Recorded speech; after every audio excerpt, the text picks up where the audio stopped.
much. Are you expecting an entire bullpen night where you use almost everybody? Well, hopefully we won't have to use everybody, but I'm expecting Tyrell to go as far as he can go.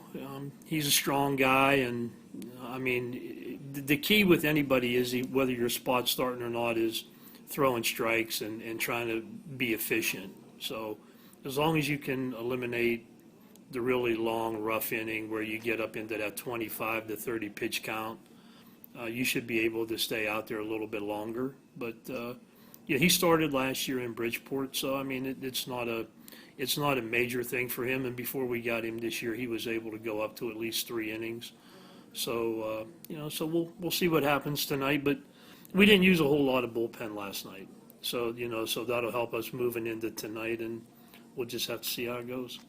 In his situation, is it important for him to keep the same mindset that he would have in a late inning role, and the way that his season's gone, mostly in that role, air it out for as long as he can?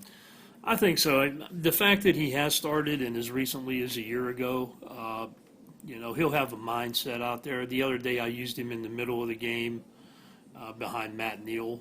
So, I mean, I just think the key for me, I think, to be a starting pitcher or a pitcher that's going to go through a lineup more than one time is you try to do it without showing your whole arsenal of pitches the first time through. And, if you're a 3-pitch pitcher, you work with your fastball a lot and maybe one secondary pitch first time through. Then the second time through, maybe you showed a third pitch, and now you're working with 2 pitches and showing a third one. And I think if you can be effective doing that, that'll allow you to be out there a long time. But if you're throwing everything that you can do the first time through the lineup, there's not a whole lot of mysteries for guys when they come up second time. So, you try to pitch with your fastball and some other stuff early in the game, and hopefully you can command it and then move in from there. All right, Mace, thanks a lot. Good luck tonight. Thank you. All right, Revs manager Mark Mason on the Broadway Transmission Managers Report, just about set to go here this evening. Tyrell Harris and company. Zach Collier will make his way to the plate, get Lancaster's starting lineup set for you, brought to you by Flying Feet. Meet Collier in center field, Anderson Feliz, the third baseman. Kent Mathis in left field hits third. Mike McDade, the cleanup hitter, is at first base. Charlie Cutler will catch and hit fifth. Brian Cavazos Galvez DHs and hits sixth. And the rest of it in a moment as Harris is ready to go. Our Dasher Investment Services first pitch of the night is just down and away to get things started. Now we have an issue. Apparently Valdez is trying to get someone's attention. Oh, the door from the batting cage is open in right field. So we'll have to go shut that. Eric Patterson's not sure what they're pointing to. And now he's got the idea, and he'll head back and shut it. They just wanted to give us time to complete the starting lineup. Brought to you by Flying Feet. The final 3, Lance Zawadski at short, Luke Hughes at second, and Derek Piles in right. So it's Collier, Feliz, Mathis, McDade, Cutler, Galvez, Zawadski, Hughes, and Piles.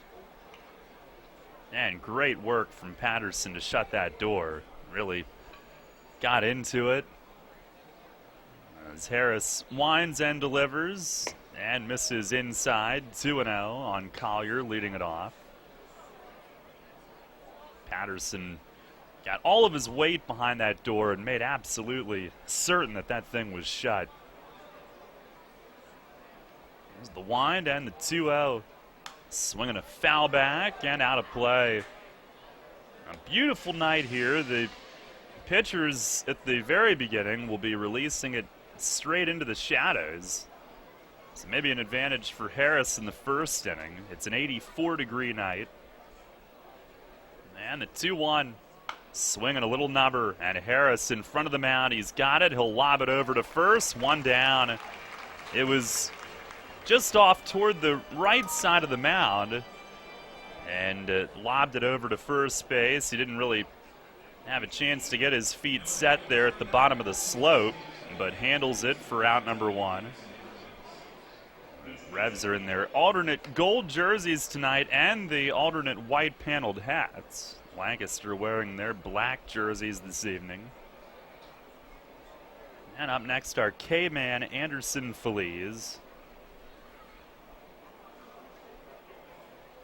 And Harris the pitch, and a swing and a pop-up foul and out of play, third base side.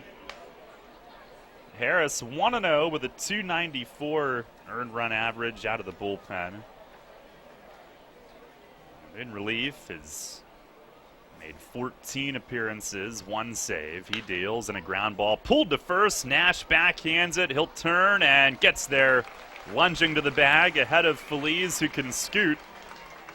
And Nash handling that one. It fairly sharply hit one hopper to his right. But 2 groundouts for Harris to begin the evening. Harris 15 and a third innings, just 7 hits. Opponents hitting 135, 4 walks, 18 Ks. And he will face Kent Mathis with the bases empty and 2 down.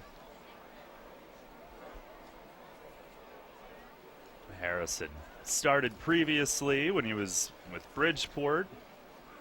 Pitch here to Mathis is down low. Hitting at .246.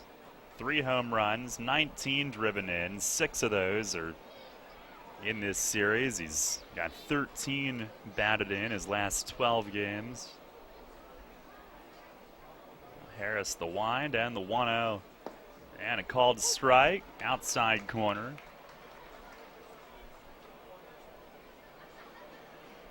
Eight starts for Harris with Bridgeport last season.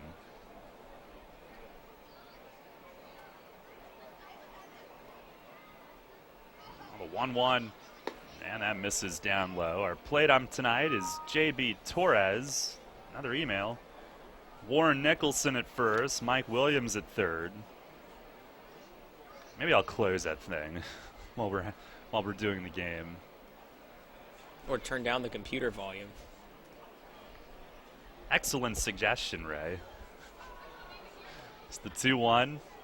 And a swing and a pop-up. De La Cruz coming back toward the net. Gives it a look.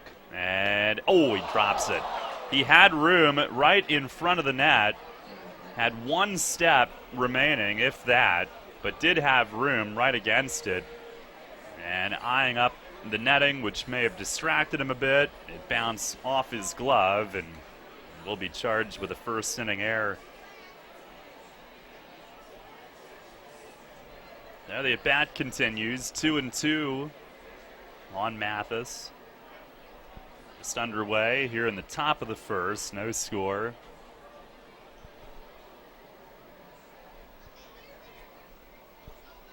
Now Harris winds and delivers, and a line drive, center field. Constanza speeding in, runs it down in right center. Constanza plays deep. And he hustled in hard for that ball, got to it in shallow right center. It's a 1-2-3 first. At the end of a half, it's the Barnstormers nothing, the Revs coming up. You're running cross country. No one understands how they keep score. Your friends and family don't and why you do it, but you understand how it makes you feel. So does Flying Feet. Flying Feet. Flying Feet Sports Shoes has been supplying running shoes and apparel to Central PA's best since 1975. Their staff is made up of runners and coaches who understand your pleasures and your pains. If it's running or cross-country related, Flying Feet knows about it. And with the area's best selection of running shoes, running spikes, and running apparel, there's no good reason to shop anywhere else. Worried about prices? Didn't you hear? Flying Feet is a specialty athletic store without specialty store prices. Come see their selection of the best running shoes and spikes for men, women, and children. No matter what your size, your width, or your ability level, Flying Feet has a full line of running apparel and accessories. So run, don't walk, and talk running with a staff who knows. Flying Feet. Flying Feet Sports Shoes, 1511 Mount Rose Avenue, York, just off exit 18 of I-83. Revolution! Are you brave enough to come out for Daredevil Night, August 23rd? Summer is in full swing at Santander Stadium. 2015 brings incredible entertainment, amazing giveaways, and of course, fireworks. Daredevil Night will feature a motorcycle riding a tightrope and Mad Chad, the chainsaw juggler. All aboard the Revolution Express. Revolution! Your teams all the time. York's only place for local sports. Sports Radio 1350 WOYK.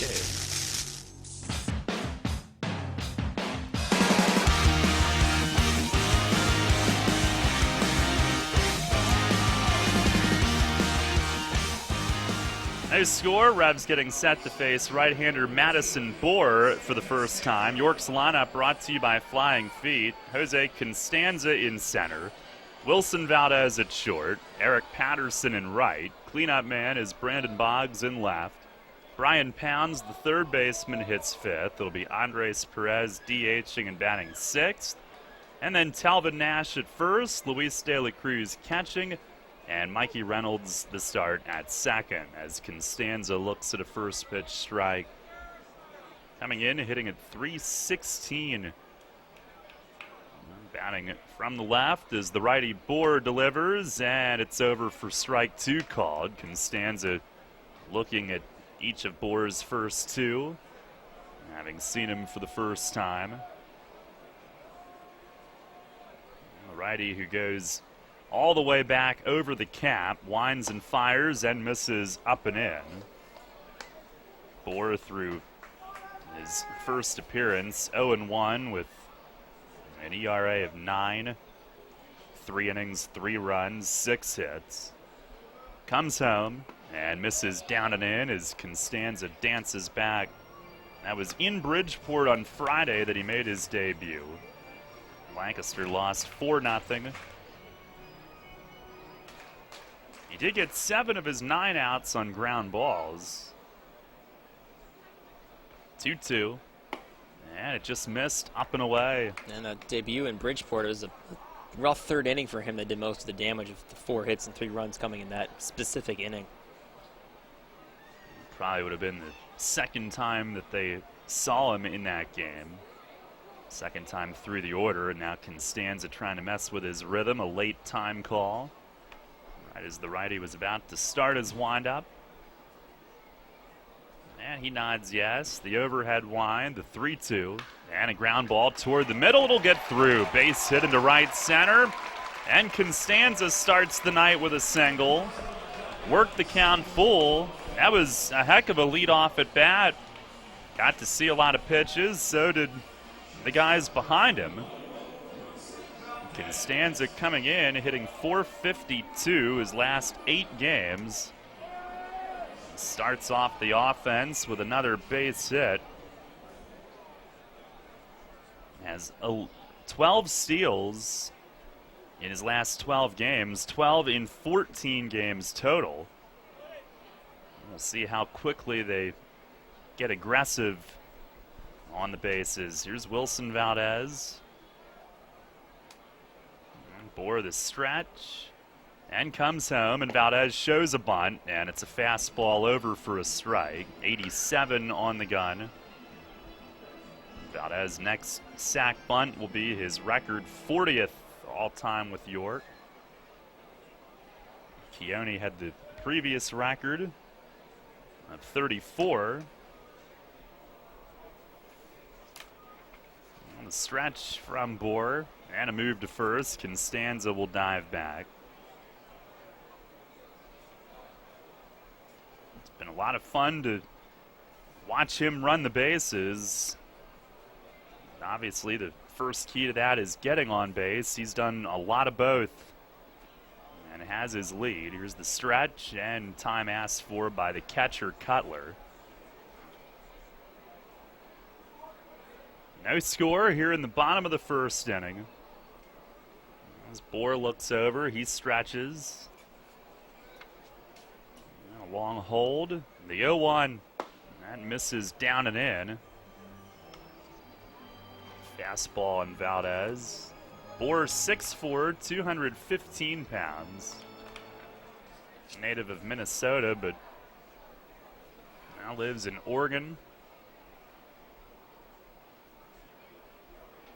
On the stretch, 1-1, and a swing and a bounce foul down to Polo at third.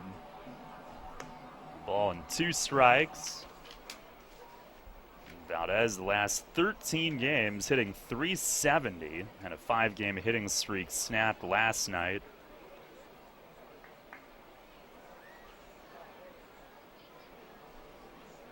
It certainly wasn't the only one that had a hitting streak of some length snapped last night. Only 3 hits for the offense, looking to bounce back tonight. 0-2, and he swings, lobs it, shallow right. That'll get down. Constanza took off, jetting to third, never hesitated. And the Revs have him at the corners with nobody out. Valdez, the blue pit, into shallow right, and Luke Hughes heading out. I mean, it was not far past the infield dirt. He just dunked it in. But Constanza with a brilliant read. He never hesitated. You would think there might be some hesitation to see if it was caught, but he made a quick decision, and he was right. Great read from the runner, and they're at the corners as a result. Here's Eric Patterson. And the other thing with Constanza on, McDade was holding him, so he had no chance to go back on it. Pitch to Patterson is swung on and popped foul. And Feliz at third will watch this one sail back into the stands. Patterson at .236 entering tonight. 6 homers, 36 batted in.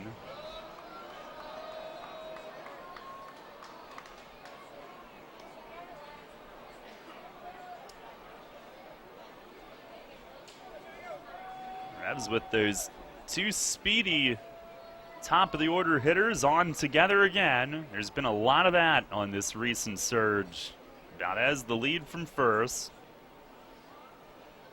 And bore a long hold, and time asked for at the plate. We're seeing more and more of this from opposing pitchers as well. Just holding it and holding it, or throwing over. These guys demand a lot of attention, and hopefully it'll lead to more mistake pitches. There's a fastball. That was not a mistake. He hit his spot in and got the call on Patterson. He's ahead 0-2. Fastball at 90.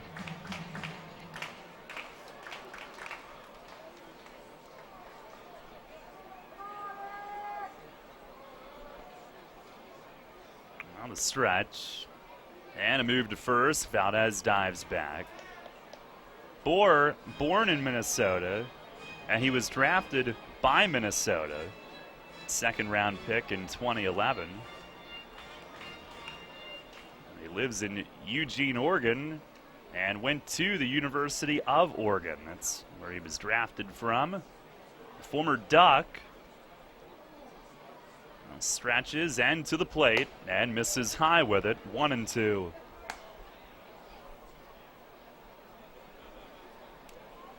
One year he was closing games in the Twins system. He was made a starter his 2nd year, went back to closing his 3rd year, 27 career saves. Earlier this year, he combined for time at High A and Double A. On the stretch, a 1-2, Valdez running and a swing and a foul back. And Patterson hangs in, Valdez will head back. The last time that Bohr had pitched before his Lancaster debut was July 5th, so he had been at Chattanooga earlier this year, but was not a teammate of Shannon Wilkerson, who was signed by the Twins a few days after that. But the longest that Bohr has gone in any game this season is 3 innings. Revs have already forced him to throw 14 pitches. Another one to Patterson. Valdez not running, and it's swung on and missed. A changeup down and away. And Bohr, a very patient And laborious battle with Patterson, trying to keep the runners where they are. He ends up striking him out. One away with Brandon Boggs coming up. Boggs on a 10-game hitting streak entering the night. It's the Revs' 4th longest of the year and longest since Nick Ferdinand's team best 14-gamer mid to late June. Hitting .447 on the 10-game streak. First pitch is inside. Had 2 hits, including a double and an RBI single in last night's game.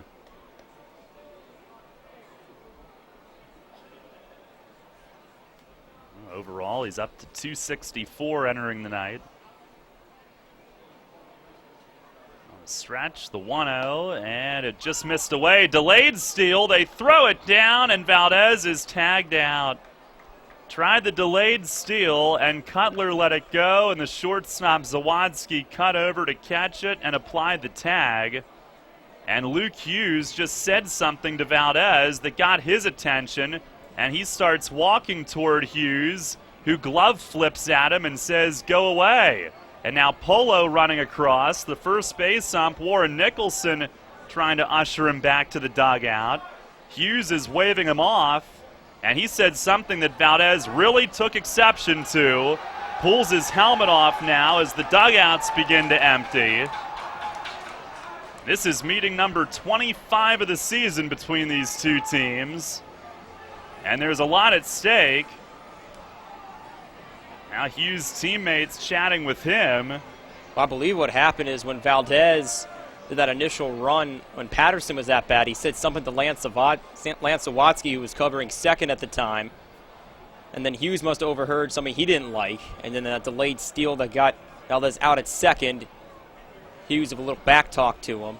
Try to back his teammate Zawadzki, who was actually trying to calm down Hughes there. I saw earlier in this series Valdez and Zawadzki laughing together out by second base. Someone's taking this game very seriously over at second. Pitch to Boggs is rolled to second, and there's Hughes, who takes a look at it, makes the throw to first, and that's the inning. Revs had first and third with nobody out. Couple of base hits, runner left at third base. An early skirmish has heightened the senses as we head to the second inning, no score. Hi, this is Tom Dasher, president of Tom Dasher Investment Services. I specialize in retirement planning and strategies to meet individual personal goals. Whether you are looking for wealth accumulation or to maximize your retirement income. Oh, heck, this is sounding just like another commercial. Hey, listen, it's this simple. We use risk-free investment vehicles, whether you are looking to still build wealth accumulation or you want retirement income or a combination of both. It is all about getting your money parked in the place that will benefit you the most. If you want to do that, call me. My office number is 246-3879, or my mobile is 487-2096, or contact me at my new website at tomdasher.com. An invasive pest that's already killed millions of ash trees is bearing down on our communities. The emerald ash borer, or EAB, means certain death for every ash tree it infects. The good news is that you can protect your property's ash trees with help from Heritage Lawn and Landscape Care. Our EAB prevention methods are effective, environmentally safe, and less costly than removing your dead tree, which is the only alternative to prevention. Learn more at heritagelawnandlandscape.com. It's Glory's last shot as the world's best golfers compete for the season's final major. Westwood One's coverage of the 97th PGA Championship from Whistling Straits continues this week. Can Jordan Spieth claim his third major title of the season, or will defending champion Rory McIlroy once again take home the Wanamaker Trophy? Tune in to find out. The PGA Championship is right here. Sports Radio 1350 WOYK. First in York, first in sports. All about local sports. Sports Radio 1350 WOYK.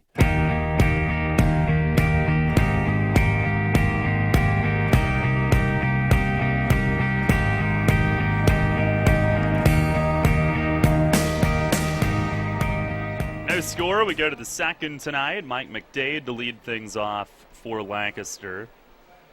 The Barnstormer cleanup man against Tyrell Harris, who had a 1-2-3 first. And away we go here on a picturesque evening here in York. Pitch is swung on and belted. Deep right center. Patterson back. He looks, and it's gone. Onto the lawn in right center. A scramble amongst the kids for it. And Mike McDade nails a liner for a home run.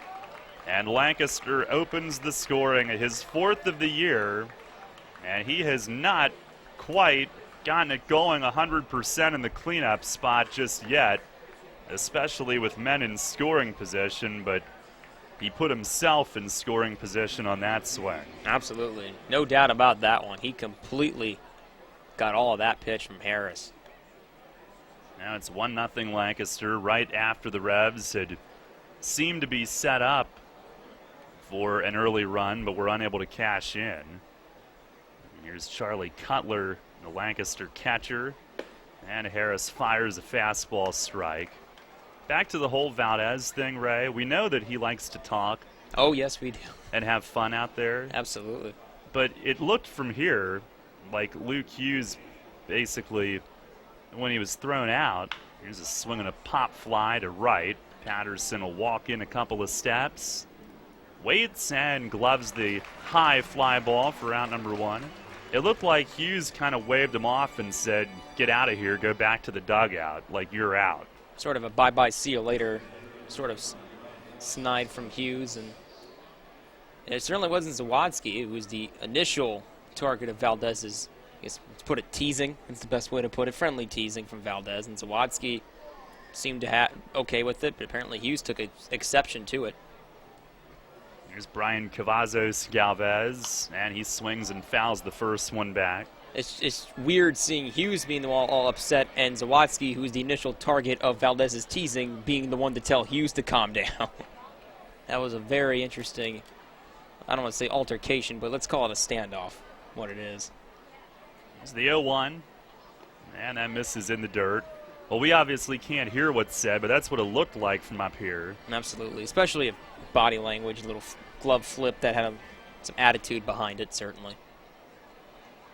I thought I saw Valdez and Zawadzki chuckling together the other day, so whatever. It was a fastball in the dirt, 2-1. Contrary to what some believe, Valdez is not hated by everybody in this league. His teammates sure love him, that's for sure. He has gotten under Sugarland's skin in previous years, I know that. Here's the 2-1, and it just missed in. Appeal to first base, no swing is the call.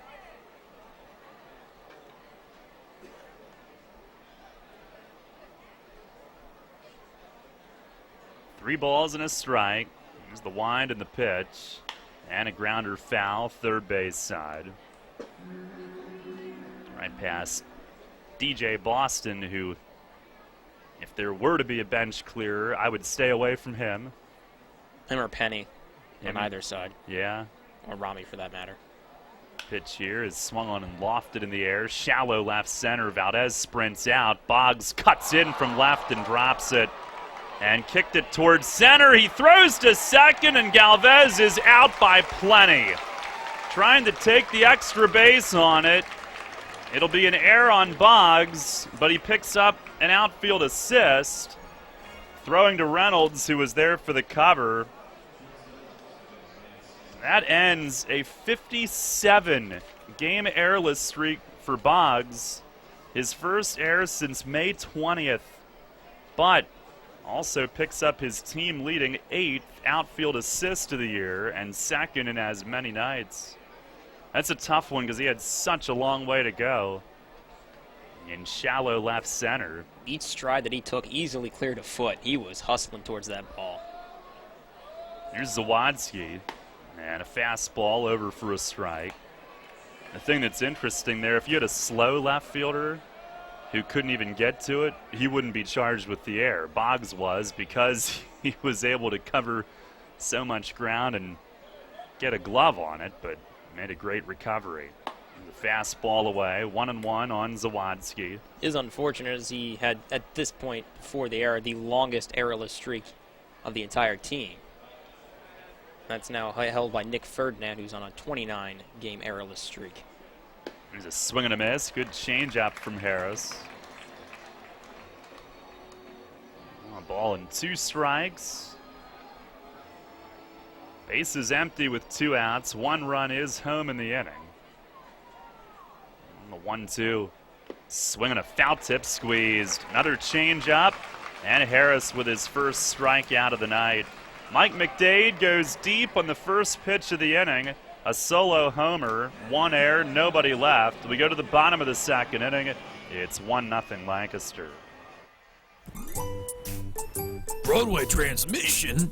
I don't know how they do it. We've been in business for 60 years at the same location. I don't know how they do it. It's our long-term nationwide warranties. Oh, and don't forget our online appointment scheduling. I still don't know how they do it. They toted my van at no cost with my repair. It's our ATRA certified technicians. Don't forget the good-looking genius in the office. Come on, man. I know they helped me with financing. Still, with my bad credit, I don't know how they do it. I did my research and felt comfortable that Broadway is a AAA approved specialty repair shop. I showed my AAA card and saved some hard-earned cash. I was happy to get a $100 rebate in the mail after the job was done. I sure don't know how they do it, but I do know they get it done, and they get it done right. Broadway Transmission. We'll get your shift together and back on the road fast. Check us out on the web at BroadwayTrans.com or stop in and see how it's done. WellSpan has helped many professional, student, and recreational athletes stay at the top of their game. And they can do the same for you. Our winning team offers everything from concussion management and sports nutrition to physical therapy and more. For more information, call 877-482-5420 or visit wellspan.org/sportsmedicine. For local sports on your smartphone, search WOIK at the App Store.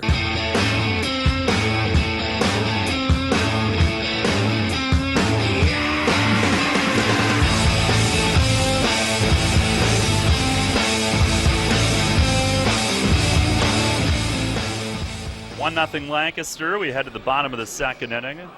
Brian Pounds will lead things off. Mike McDade, the solo home run, the second that he's hit in this park out of his 4 so far this season. And the first pitch of the inning to Pounds is over for a strike. Comes in tonight at 280.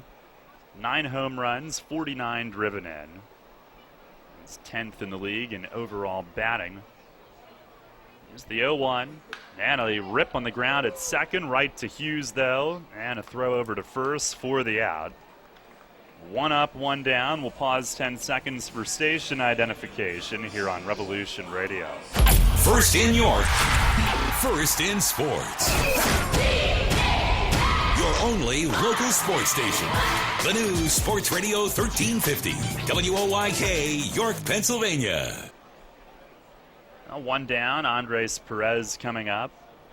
The Revs last night only had 3 hits, but they did have a lot of base runners on walks. There's the pitch from Bohr, and a breaking ball just missed away. York went just 1 for 14 with runners in scoring position last night. 0 for 2 so far tonight, missing that first inning chance, and then Lancaster with the solo homer. As Perez swings and misses. Figured in the first, York would be up at least 1-0, and instead now they're down 1-0.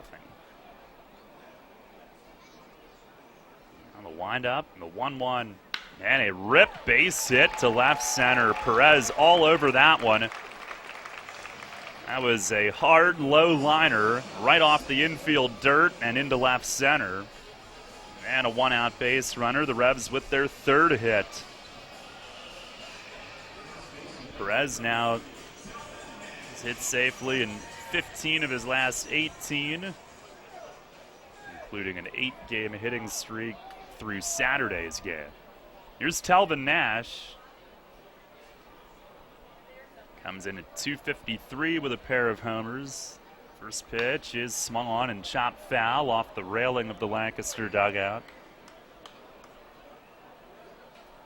Madison Bohr earlier this year at Fort Myers and Chattanooga combined 5-4 with a 3.27 ERA.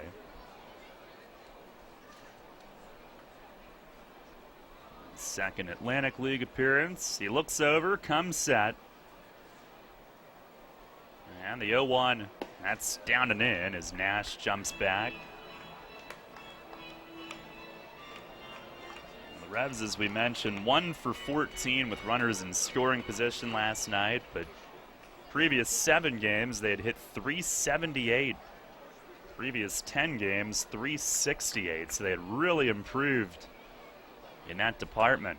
Here's a swing and a tap foul behind the plate. 1-2. It had been pretty much a season-long struggle until here recently.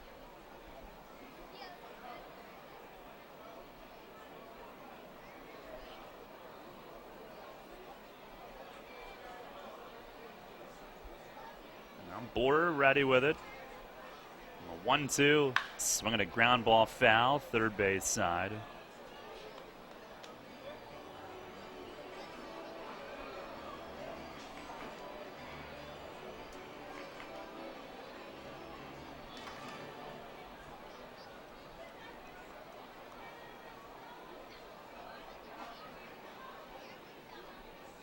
Perez at first with 1 out, trailing 1-0 in the second.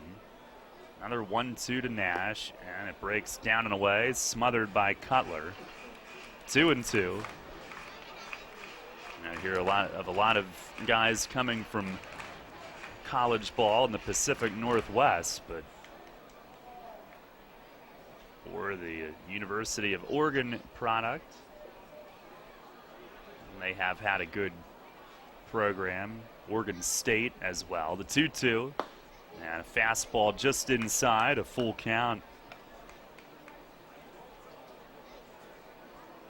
I wonder if Cutler held up poster boards instead of gave signs, if he would know what to throw. That's what Chip Kelly did from the sideline at Oregon. Still does it now in Philly. Still does it. 3-2.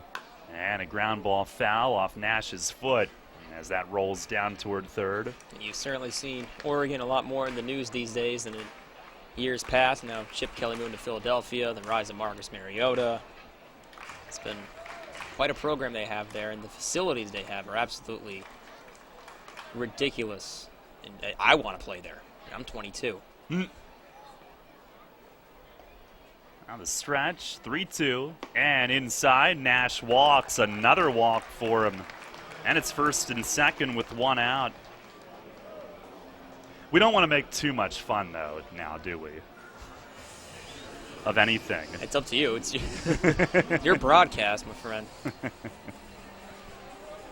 Here's Luis De La Cruz.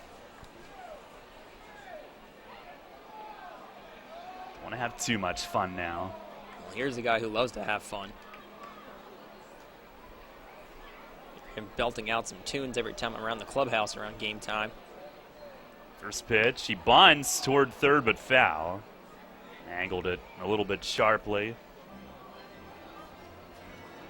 Yeah, he's not quiet. No, he's not.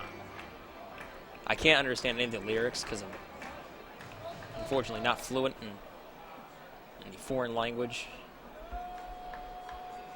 Otherwise known as Spanish. Oh, Spanish. There's different dialects of it. 0-1. And a line drive, right field. It's right at the right fielder Piles. He throws to first. Nash will get back on. But man, did De La Cruz sting that ball.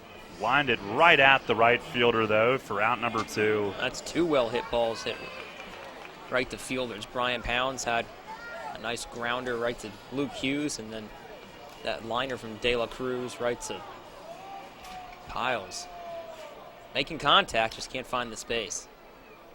Revs with multiple base runners each of the first 2 innings. They will try to cash in here in the second inning. Trailing 1-0, Mikey Reynolds digs in. 324 average. First pitch breaks down and away, and a hard slide over for Cutler to get in front of it. Reynolds, the last 16 games, has hit .368.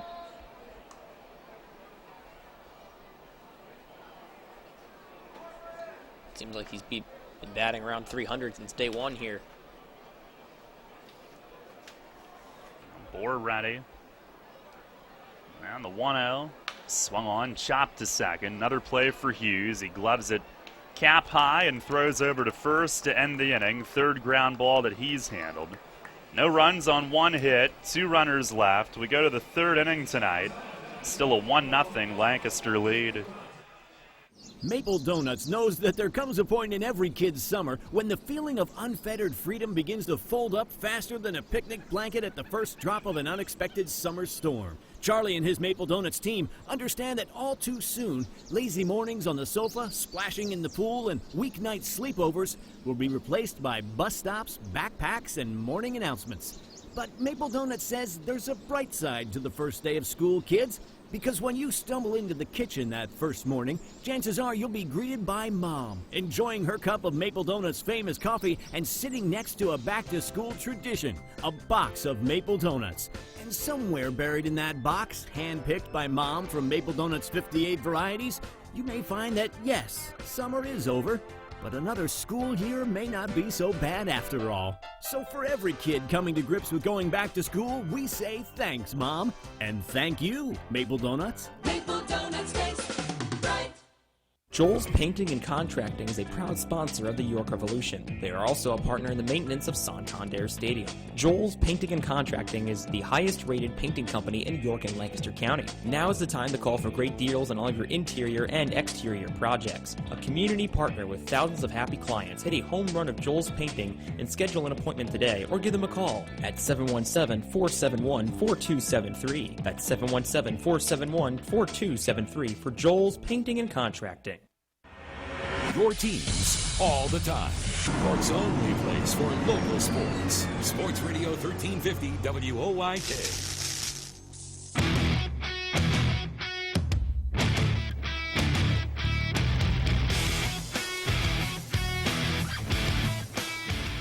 Top of the third, Luke Hughes will lead off. 1-0 Lancaster leads. First pitch from Harris is inside, a ball. 1 ball, no strikes. Hughes hitting at .232, 7 home runs, 23 driven in. Here's the 1-0, and a swing and a miss. Fastball at 91 from Harris. Hughes at the center of that discussion with Wilson Valdez in the first inning. Colorful discussion. 7 home runs this year, 3 here in York. Here's the 1-1, and a slider bites away. Notice that he likes to kiss his bicep when he crosses home plate after hitting a home run. Pull the old Kaepernick.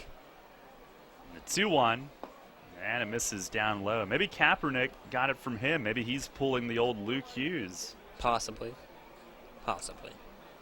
It's like who came first, the chicken or the egg? Long-standing debate. Here's the 3-1, up and in, and Hughes will take first. Leadoff walk to begin the third. Harris tonight making his 22nd career start. 12th in the Atlantic League, 3 with Bridgeport in 2013, 8 last season. That was the last time he started was with Bridgeport last year. Also had a start in the Braves system at AA.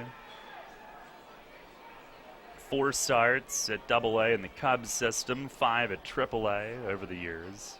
Here's Derek Piles, who squares and pulls it back, and it's over for a strike. Piles in his second game with Lancaster. An on-base percentage of 1,000. 2 hits, 2 walks in his debut last night. Harris ready. On the 0-1, curveball, and look at that thing drop, but it just missed. That was a big, big hook, and Harris has to ask in and question where it missed. And the plate said that it hooked over the zone. 1-1, and a swing and a foul tip into De La Cruz's glove. Went back to the hard stuff there. 1-2.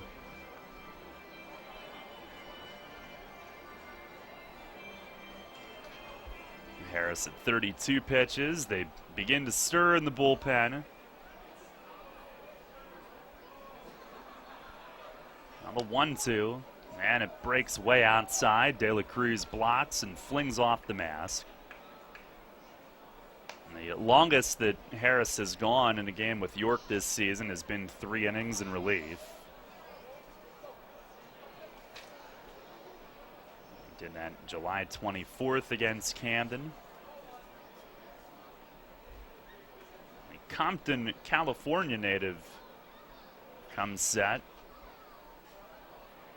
And the 2-2 swung on and fouled off up over the roof. His home now is Knoxville, Tennessee.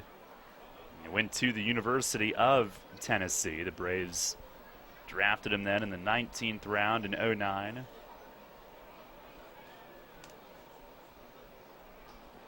Now steps off. Last night's Lancaster starter Brian Morgado, a product of the University of Tennessee. And they were teammates there. Pitch, swinging a foul back. Boy, what did that break? Probably broke something. 2-2 it remains. We easily have the best sound effects on foul balls here. And I mean like real life sound effects. None of that fake broken glass stuff. There's a ball in the dirt, a full count. Although we do have that and use it from time to time.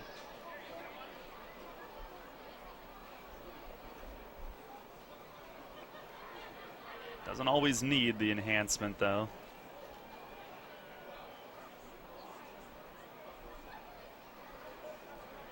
Harris ready. Payoff pitch. Hughes running, and it's chopped toward the middle. Valdez reaches for Hughes, tags him, fires to first for the double play. 6-3 double play, and the base is empty with 2 outs. I don't know if Valdez stepped on the bag first. Nope, he tagged him right up near the helmet. That was quick verification, Daryl. Right on top of that one. All right, 2 down, nobody on. And we go to the top of the order, and Zach Collier. Grounded back to Harris, his first time up. And first pitch, swing and a miss. Little change of speeds down low. Nice clean play from Valdez at short.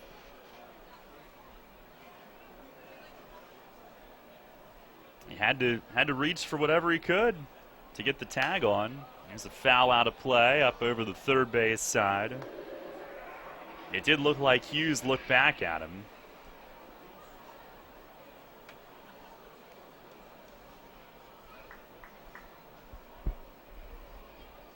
Big double play for Harris.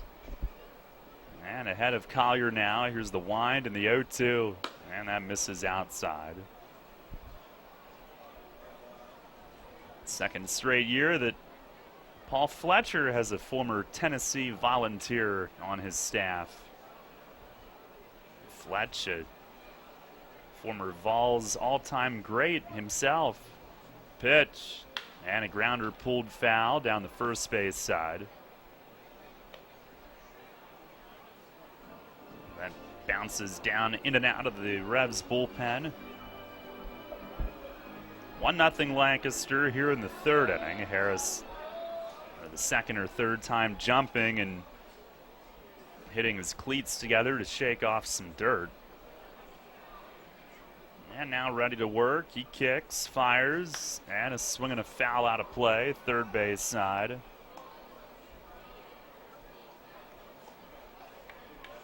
Collier's been hot. He's at .319 right now, but last 22 games, he's hit .356.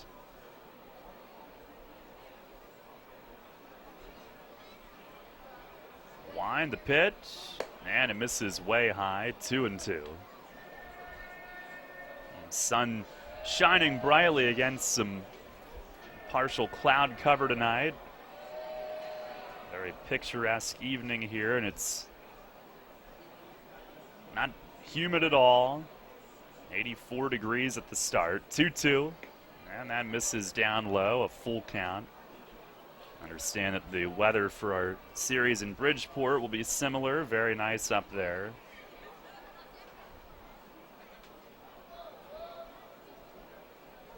On the wind and the payoff pitch.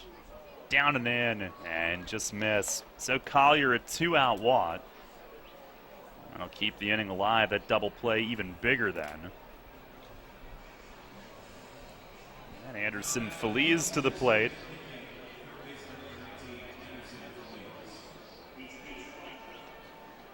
And Fletch now will call time and head out and see how his spot starter feels. He's now thrown 45 pitches.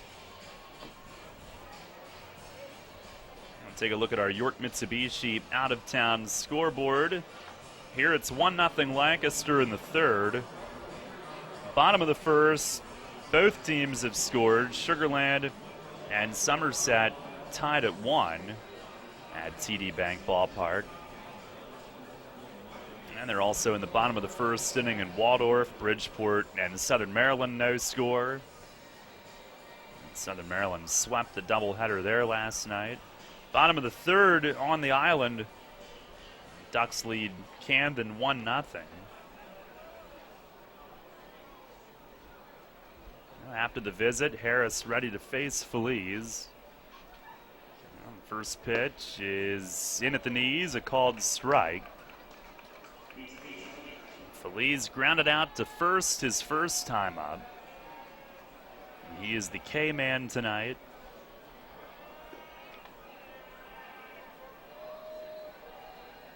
The 0-1, and a called strike. Great pitch. Outside corner at the knees. Who was behind this selection tonight? Oh, it's all Sam. When he's in there, it's all him. Is he decisive about it? Oh, yeah. There's the 0-2. Swing and a miss! He struck him out. Sam knew what he was doing. And breadsticks tonight on the high fastball. 92 from Harris. No runs, no hits, one runner left. We go to the bottom of the third inning. Still a 1-0 Lancaster lead. Providing quality services efficiently and in a timely manner to its clients is the mission of the law firm of Griffith, Strickler, Lerman, Salamis & Calkins. GSLSC is equipped to handle any real estate transactions, leases, residential and commercial real estate settlements, zoning issues, and all matters involving municipalities. They are also experienced in the formation and operation of family real estate ventures that are tax sensitive to the needs of the investors. Griffith, Strickler, Lerman, Salamis & Calkins is an approved title insurance agency and can provide you with title insurance and legal representation at one low cost when buying a home or investment property. Don't risk any real estate settlement without an experienced real estate attorney from the law firm of Griffith, Strickler, Lerman, Salamis & Calkins at your side. Phone 717-757-7602. They've been handling residential and commercial real estate matters in South Central Pennsylvania for more than 50 years. With mortgage interest rates at an all-time low, now is the time to buy or refinance. Phone 717-757-7602 today or visit their website, gslsc.com. Are you dreading the impending doom of planning your company or group holiday party this year? Are you looking for something new and fresh of built-in catering and event planning? Well, the York Revolution has the solution for you. Our White Rose Hall offers a unique event space for groups of up to 200 people and is available year-round. Your event at Santander Stadium can be customized to fit your needs and budget with full-service event planning, catering, and the unique allure of the ballpark setting. In addition to holiday parties, we can host any type of business or group function. For a facility tour or to book your space today, please call the Apple Chevrolet ticket office at 717-801-HITS or visit YorkRevolution.com. York Sports on your mobile device or online at WOYK1350.com. Hi, this is Stephen Penny, and you're listening to York Revolution Baseball on the home of the Revs, Sports Radio 1350, WOYK.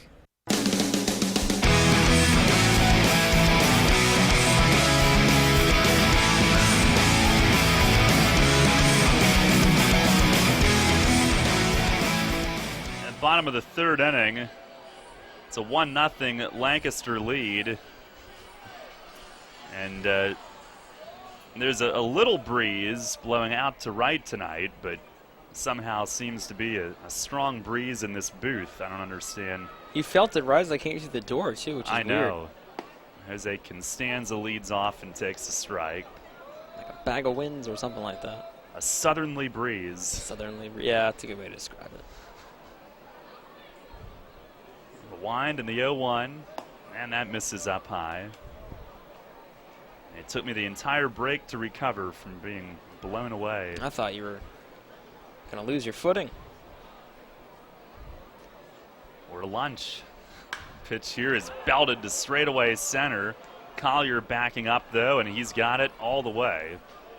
Like Constanza couldn't have hit that ball much harder. Right down the middle of the field, too. And Collier was there. That stinks. Put a swing on it like that, and it's right at somebody. In the deepest part of the field. One down, Wilson Valdez coming up. 1-0 Lancaster, it remains. Here in the bottom of the third. Valdez, a blue pit to right, his first time.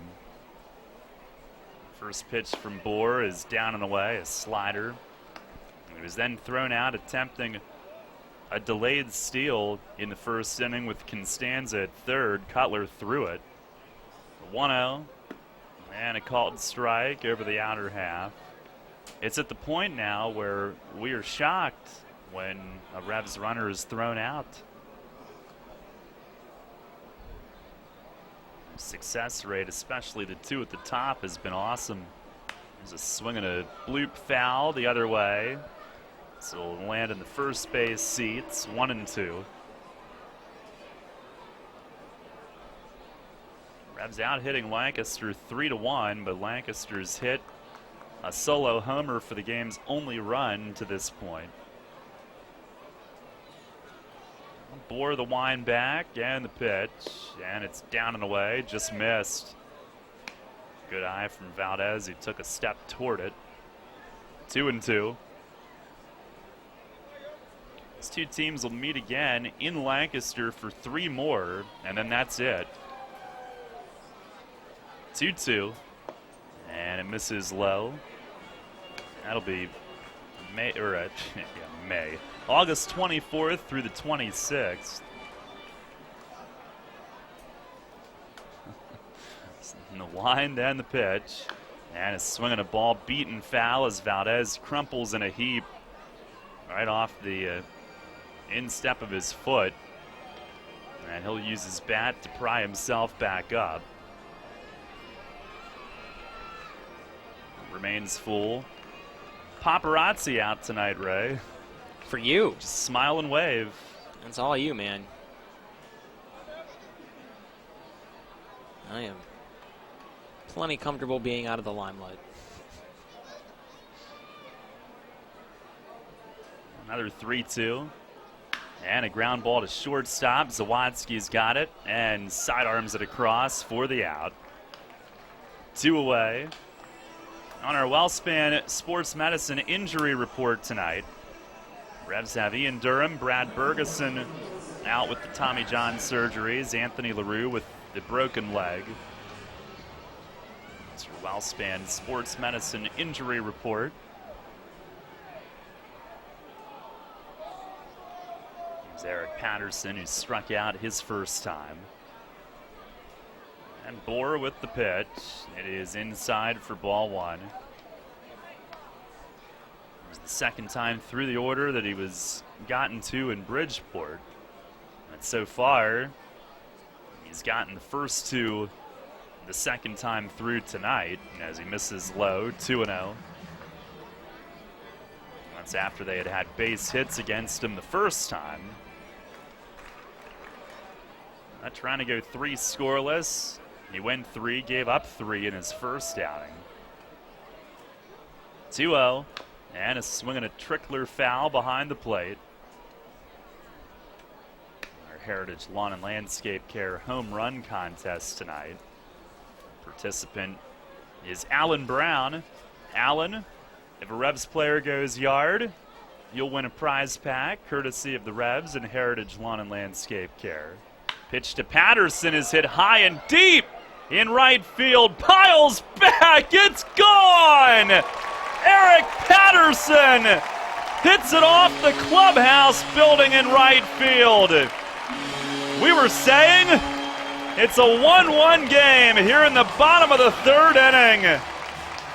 And we'll have to cut that one and send it to Allen as part of his prize pack. Ask and you shall receive. We couldn't get that timing down again even if we tried. Congratulations, Alan Brown. You win a prize package courtesy of Heritage Lawn and Landscape Care, WYK 1350, and the Revolution. Wow, here's Brandon Boggs. And Bohr misses inside.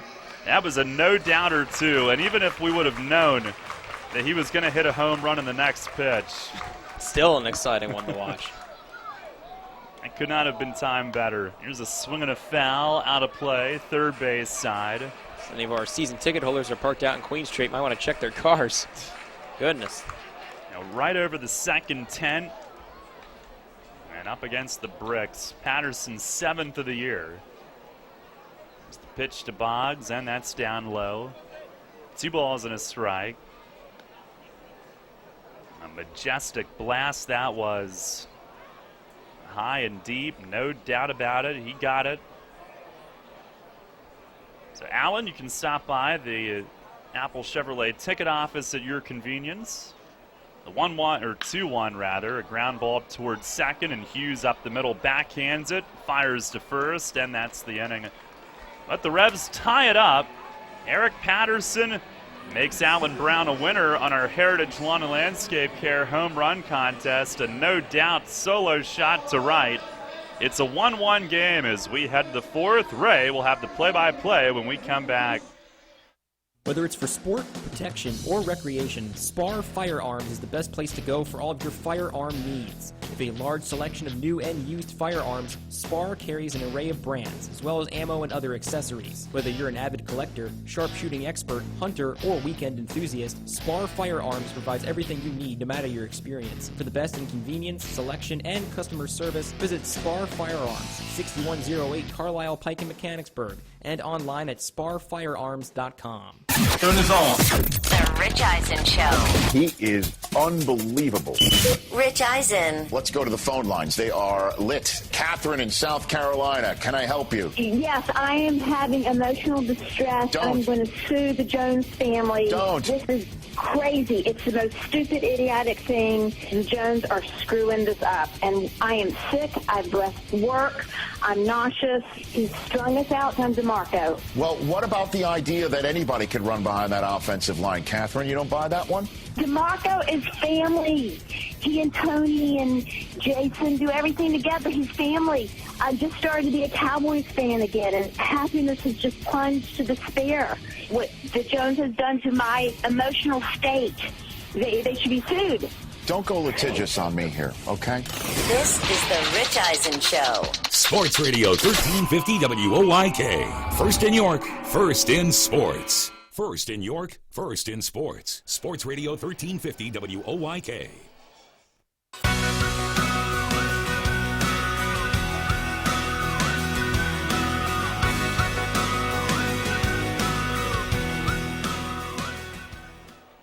Top of the fourth here at Santander Stadium, a 1-1 tie between the Revs and the Barnstormers.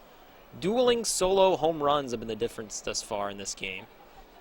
Kent Mathis, meanwhile, steps in to lead off the inning for the Barnstormers. Tyrell Harris, first pitch inside for ball one. It'll be Mathis, McDade, and Cutler do up this inning for Lancaster. So thus far, the only scoring have been homers. McDade with a solo home run in the second to lead off the inning, followed by solo home run from Eric Patterson. Cleared the clubhouse in right field. 1-0 swung on by Mathis, fielded by Pounds at third, and a throw over to Dreys in time at first. Get Mathis out. One away now in the top of the fourth. McDade now up. That was the first solo home run of the evening thus far. Two between each club. Patterson and McDade. We had just picked our home run contestant right when Darryl had called that home run. We'll never get that timing down again. Harris, meanwhile, starts McDade out with a strike. Right across the center of the plate. 0-1 on McDade. The 0-1 from Harris outside for ball one. 1 ball, 1 strike. McDade against the Rebs this season. Currently batting .263 against York. 10 hits, 1 double, now 2 homers.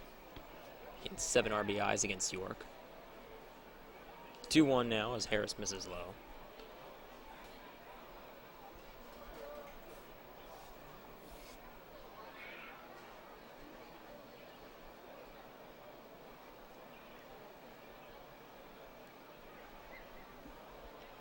He readies, and the 2-1 from Harris. Swung on and missed by McDade. Got in the chase on that one.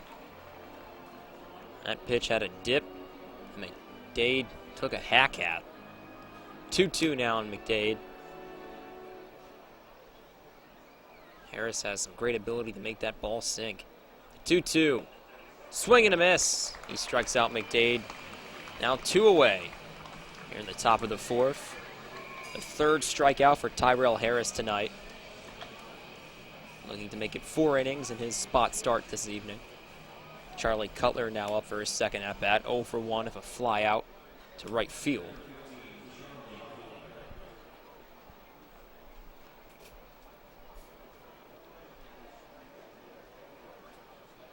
Cutler now steps in. Been the primary catcher for this series. Juan Apodaca has only played 1 game against York in this series. Played last night. It's been Cutler the previous 2 before that. First pitch from Harris is outside for ball 1. Meanwhile, Darrell Henry has returned to plenty of pork for himself. No worries, I already ate Darrell. 1-0 on Cutler. Pitch from Harris. This one finds the chute for strike 1. 1 ball, 1 strike on Cutler. In his brief appearances against York. 7 at-bats against the Revs, all in this series, batting .571 against the Revolution. Overall, batting .286 coming into play tonight. 1-1. Outside down near the dirt for ball 2. 2 balls, 1 strike on Cutler.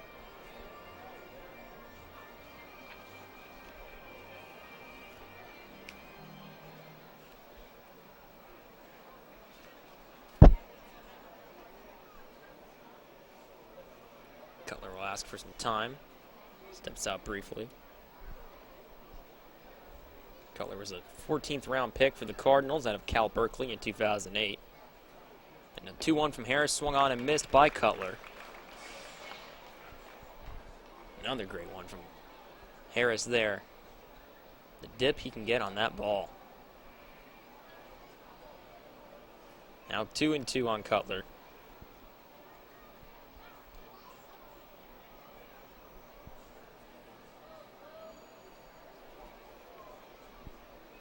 Harris readies and steps off for a bit.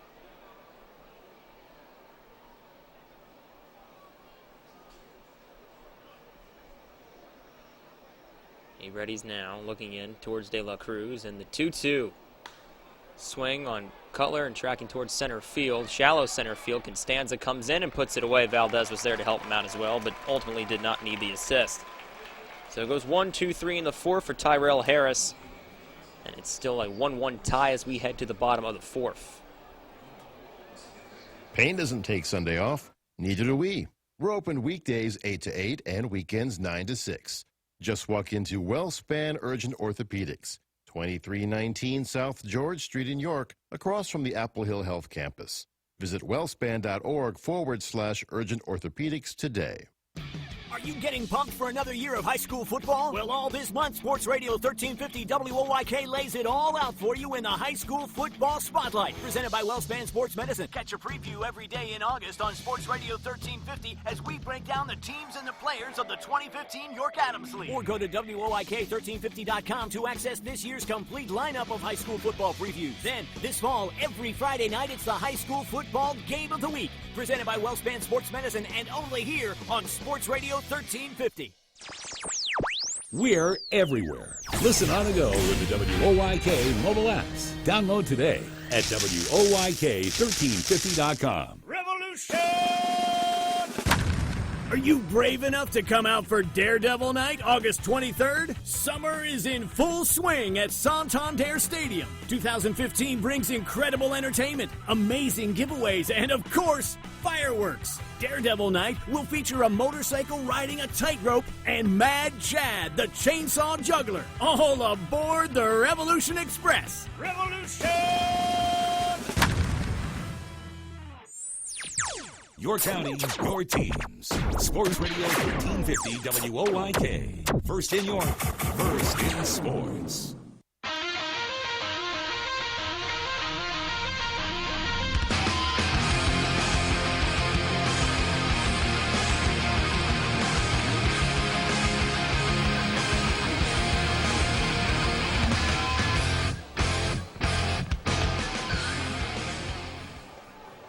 Bottom of the fourth here at Santander Stadium. A 1-1 tie between the Revolution and the Barnstormers. Solo home runs from both teams have been the difference thus far. A solo home run from Eric Patterson in the third tied up the game for York after a solo home run from McDade in the second led off the scoring for this game.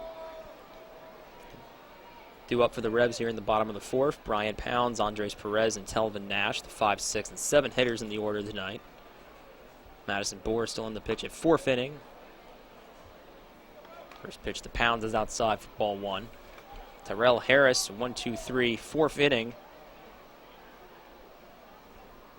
And he's in rhythm now. 1-0 from Bohr. Swung on by Pounds and fielded by Feliz at third. And a long throw over to first to McDade is in time. An awkward stab at that by Feliz. Had to hop up towards his lower midsection to snag that one. It's another well-hit grounder from Pounds tonight. Hit one right to Luke Hughes in the second. That made him have to jump back. Pounds finding contact, but just can't find the space just yet. Andres Perez now up for his second at-bat. He's 1 for 1 of a single tonight.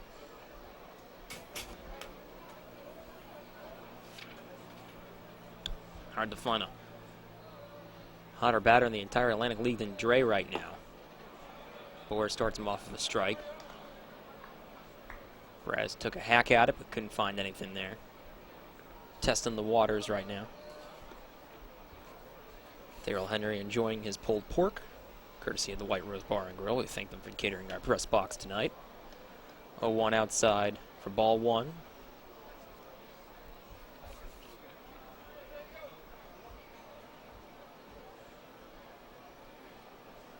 Bohr readies.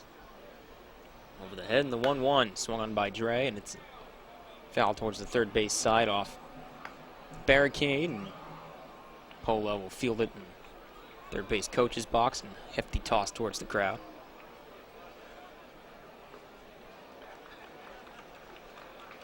1-2 on Dre.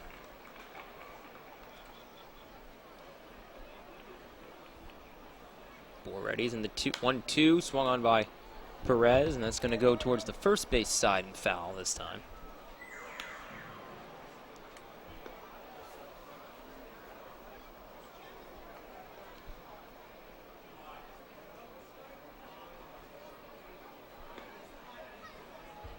Still 1-2 on Dre as Bohr readies once again. Over the head stretch, and the 1-2, Dre swings and misses. Now 2 away here in the bottom of the fourth. Telvin Nash up. He's walked his first time. And second.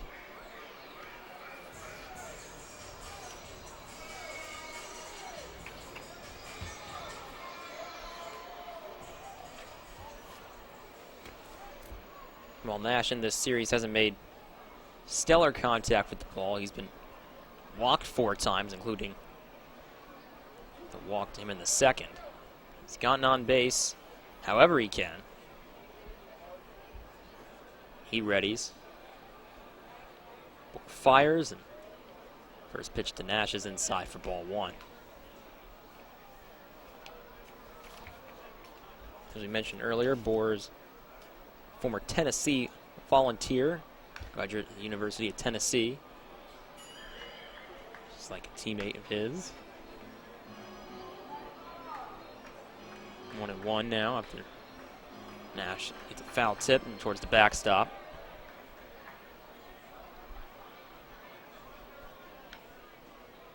1-1, that's down near the dirt for ball 2. 2 balls, 1 strike now on Nash.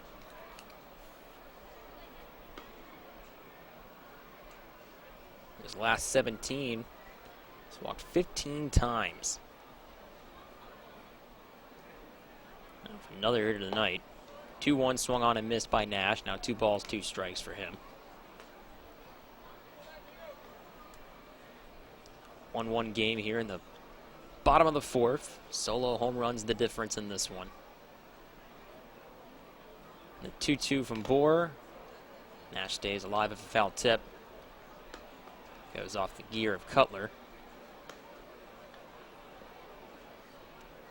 Lancaster started the scoring in the 2nd with a solo home run to the lawn section by Mike McDade, followed by a solo home run from Eric Patterson in the bottom of the 3rd. Went over the clubhouse.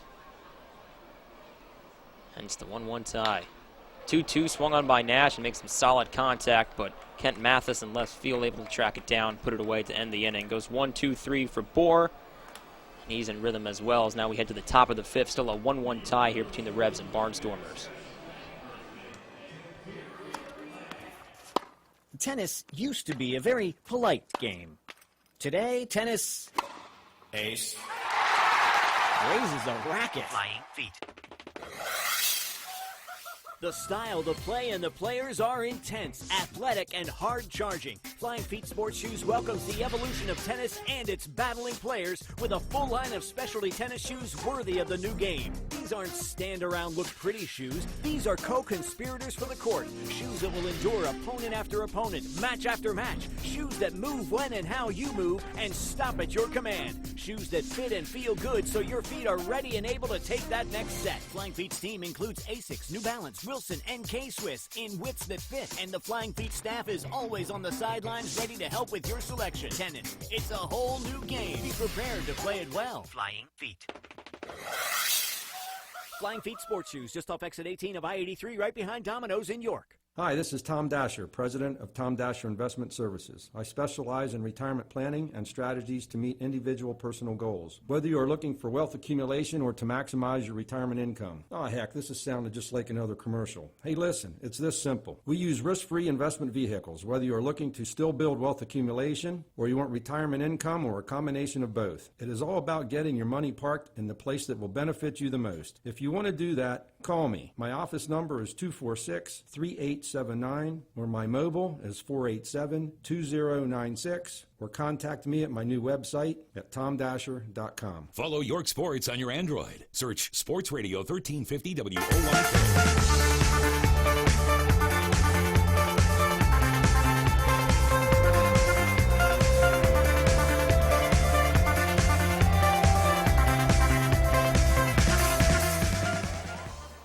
That's a catchy tune. Top of the 5th here at Santander Stadium, a 1-1 tie between the Barnstormers and the Revolution. Tyrell Harris on the pitch of 5th inning. Pitched wonderfully here tonight in the spot start. Starts off Brian Cavazos Galvez. Outside of that one, ball 1.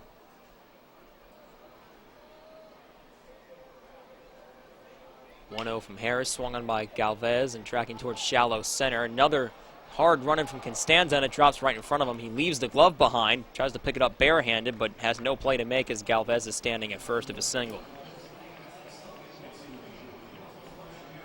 Leadoff single for Brian Cavazos Galvez, and 1 on with no outs, and Lance Zawadski up now. Struck out his first time up.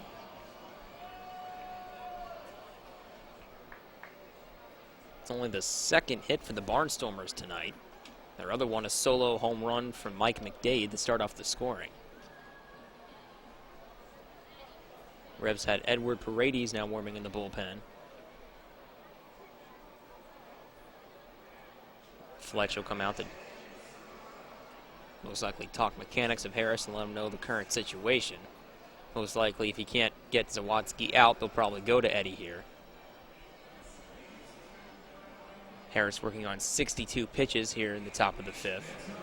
Has pitched fine tonight, but they're not going to allow the floodgates to open if they can prevent it against him, which is what you want to do with a spot starter here.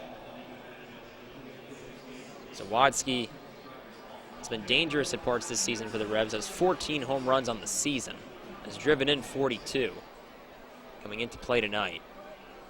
It's not a hitter you want to take lightly by any means.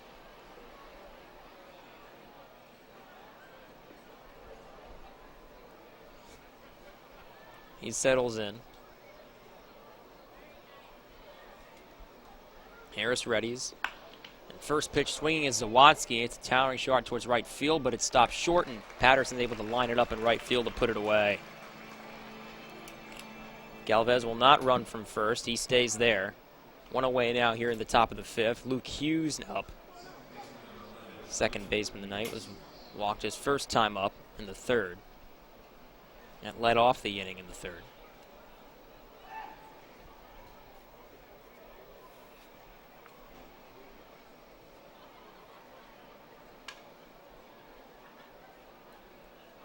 Harris readies, nods to De La Cruz, and first pitch, Hughes is swinging, and that's towards the corner and fair and left. Boggs on a hop plays it.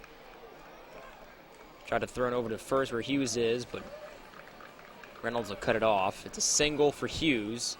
Cavazos Galvez goes to third on it. Runners at the corners who have one out. Barnstormers now with 3 hits on the evening. Hughes at first and Cavazos Galvez at third. Derek Piles now up for his second at-bat. Into a 6-3 double play his first time up. No motion towards the bullpen yet. They're going to let Harris at least face Piles. Piles. First pitch swinging on that one, but that's a rocket foul towards the first base side. Hope everyone's all right there. That left with some speed. 0-1 on Piles. Apparently he's a fan favorite with some Barnstormers visiting the stadium tonight. 0-1. A tapper foul right near the plate. Piles started his pro career of San Diego of the Golden League in 2006, then he did not play again until 2011. He's an Indy League veteran, has been in the Can-Am Association, the Pecos League, the American Association, and the United League. Had his best season in 2013 when he bounced around the 4 clubs but batted .310 with 6 dingers and drove in 60. 0-2, another foul off from Piles. Arching shot towards the first base side, this one.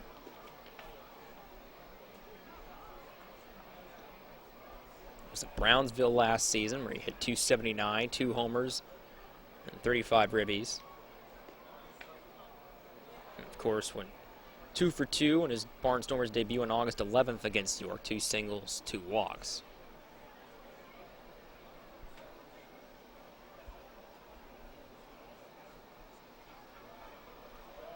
Currently no balls and 2 strikes on Piles. Harris ready, but then stepped off as De La Cruz wanted to go over some stuff again. Signed specifically. Now both are ready in the 0-2 outside for ball 1. De La Cruz does not hesitate to rip off the mask and helmet to make sure no runners advance. Hughes is at first and Cavazos Galvez at third. 1 out here. Top of the 5th. 1-1 game here between the Revs and the Barnstormers.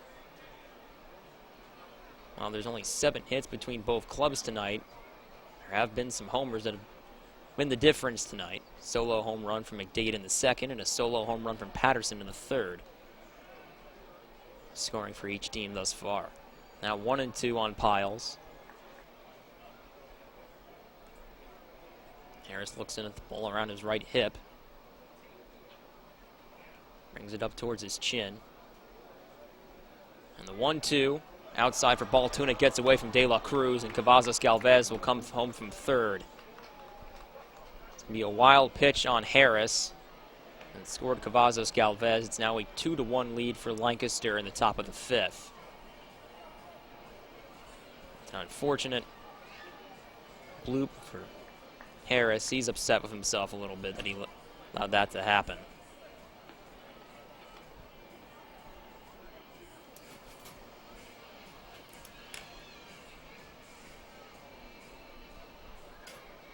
It's Unfortunately, a mistake the Barnstormers capitalize on. Hughes goes to second on that wild pitch that scored Cavazos Galvez, so runner at second of one out here. 2 balls, 2 strike count on Piles currently at bat. De La Cruz comes midway from the plate, the mound to discuss with Harris some quick strategy, then goes back. There's a bullpen activity. Left-hander Edward Paredes warming up currently. Working on 69 pitches. Harris is top of the 5th. Harris readies a quick look back at second of Hughes and throws towards Piles. Swung on, a little bouncer towards third. Pounds comes away, and a terrific throw over to Nash at first. And puts away Piles. Terrific. I realize I've been calling him Dre all night. My goodness. That's how well he's been playing first base, ladies and gentlemen. Good fielder tonight. Nash at first. And Mace will come out now of 2 outs in the top of the 5th. He's looking to go to Edward Paredes here. Harris pitched a fine game tonight, if this will indeed be it for him, and it will be. A fine showing for him, and unfortunate. One real mistake he made with the wild pitch scored a run to give Lancaster a lead here in the top of the 5th. But for a spot start, I thought he pitched quite well. He leaves of 70 pitches thrown. Obviously on a tight leash, considering not a whole lot of experience prior to coming to the Revs thus far of starting. He did start previously at Bridgeport, but the Revs didn't want to let the floodgates open on him if they could prevent it. The 2-1 lead for Lancaster here. The Edward Paredes inherits. A base runner at second, and well, Luke Hughes is at second. Darryl, I thought Tyrell Harris pitched a fine game tonight. He didn't let anything get to him, I think. The solo home run from McDade might have shooken up most pitchers in a spot start situation, but not Harris. He came right back. It was a terrific 3rd and 4th innings. And this is a spot start I think he can be proud of. Oh, yeah. Yeah, I think they're very happy with what he gave them. I know Mace told me before the game that if he could give them 4, he'd be thrilled. And he almost gave them 5. And at the end of his line, he was still throwing as hard as he was at the beginning. So, yeah, he's a veteran guy that knows how to adapt. And whether he went out with a different mindset tonight, only he knows that. I don't know if he paced himself any differently, but he made it look easy going from late relief to starting, and it's not an easy thing to do. It certainly isn't. It's a different mindset for sure. Coming in a game in relief and starting a game takes a different approach for a pitcher, and it's tough to change that mindset mid-season when you're used to one or the other, being asked to change to one or the other. But a fine performance for him this evening. Edward Paredes warming up currently. Yeah, he did a great job. He did his part, kept them in it. They're going to have to score at some point, so giving up 2 and 4 2/3, I'm sure they would have signed up for that. And hopefully Paredes can finish the inning here facing the lefty and keep it at just 2-1. Harris ends with 70 pitches thrown, 43 of those for strikes, so a fine percentage for him this evening in that regard. Zach Collier now up to the plate, back to the top of the order of Lancaster. Their leadoff man now. He's added a lot to this offense. Paredes readies and throw. Can't find the outside corner, ball 1. Collier batting .322 coming into this evening. 5 homers, 18 ribbies. It's been a nice find for Lancaster thus far. 1-0 on him. Throw from Paredes. That one finds the outside corner for strike 1. 1 ball, 1 strike on Collier.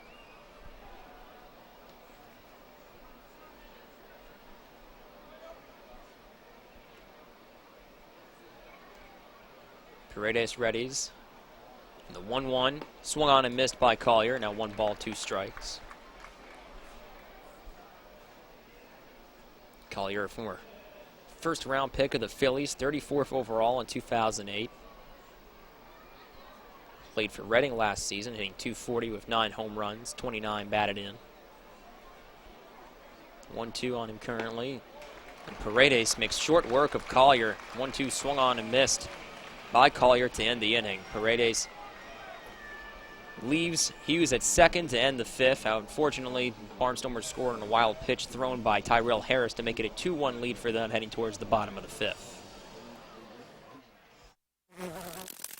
An invasive pest that's already killed millions of ash trees is bearing down on our communities.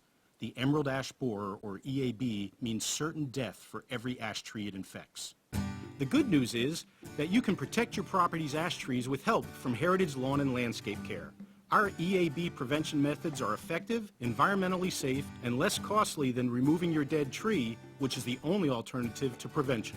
Learn more at heritagelawnandlandscape.com. Are you dreading the impending doom of planning your company or group holiday party this year? Are you looking for something new and fresh of built-in catering and event planning? Well, the York Revolution has the solution for you. Our White Rose Hall offers a unique event space for groups of up to 200 people and is available year-round. Your event at Santander Stadium can be customized to fit your needs and budget with full-service event planning, catering, and the unique allure of the ballpark setting. In addition to holiday parties, we can host any type of business or group function. For a facility tour or to book your space today, please call the Apple Chevrolet ticket office at 717-801-HITS or visit YorkRevolution.com. Get into the ball game with great savings and great weekly specials at all your favorite neighborhood family markets. Use your gold card every time you shop and you'll automatically receive your savings and rewards. And you'll get incredible deals on the new Best Yet brand products at Nell's, Saubles, Wetzel's, Chris's New Oxford, and Stauffer's Downingtown markets. So get into the game with some great savings at all your favorite neighborhood family markets. Always a hit and always a great catch. There's only one place for local high school sports. Sports Radio 1350.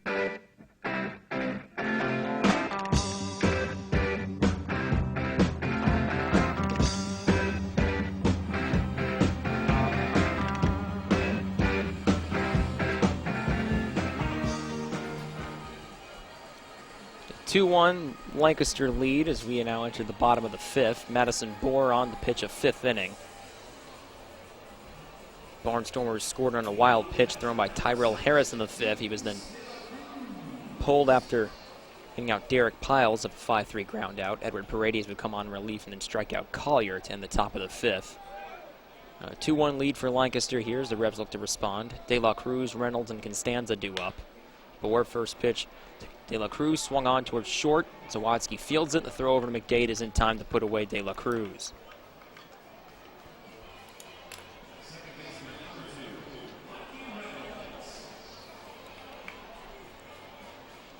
One away here in the bottom of the fifth. Mikey Reynolds now up. Comes out the... Is that ABBA that Mikey Reynolds is coming out to? That's different. Anyway, he steps in for his second at-bat tonight. Grounded out his second time up. Bohr starts him off with a strike. 0-1 on Mikey.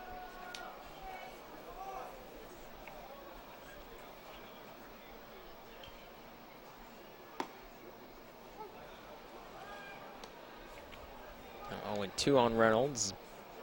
Bohr has the location here.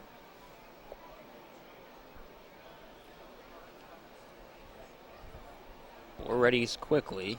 The 0-2 swung on by Reynolds, and that flirts of fair territory for a bit, but ultimately foul. A very dramatic foul call there by first base umpire Nicholson. Used both hands, flung them over his head, and then pointed foul. Definitely got the message there. 0-2 still on Reynolds. Next pitch from Bohr down near the dirt for ball one. 1 ball, 2 strikes. Reynolds, it seems, no matter where you put him in the batting order, he's always going to get on base somehow, some way. He's a leadoff hitter. Batted below that, and ninth he has found some success, but strikes out swinging here. 2 away in the bottom of the fifth. Jose Constanza now up for his third at-bat. 1 for 2 for single in the first, and then fly out to eighth. No, Darryl. Fly out to center field his first time up. Darryl Henry with Mountain Dew, and he wants everyone to know it. Opening his can as loudly as he can. Sansa steps in. Boer starts him off with a strike. That one right down the middle. 0-1 now on Constanza, who has added some great speed to this Revs lineup. The 0-1 inside for ball one. Constanza took a step back on it. 1 ball, 1 strike on Constanza.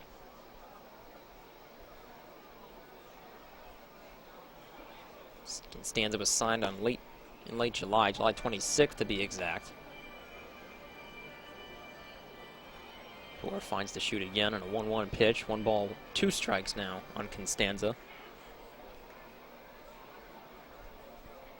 Constanza in his last 8 games, 14 for 31, batting .452 as he ekes back off a pitch inside. 2 balls, 2 strikes.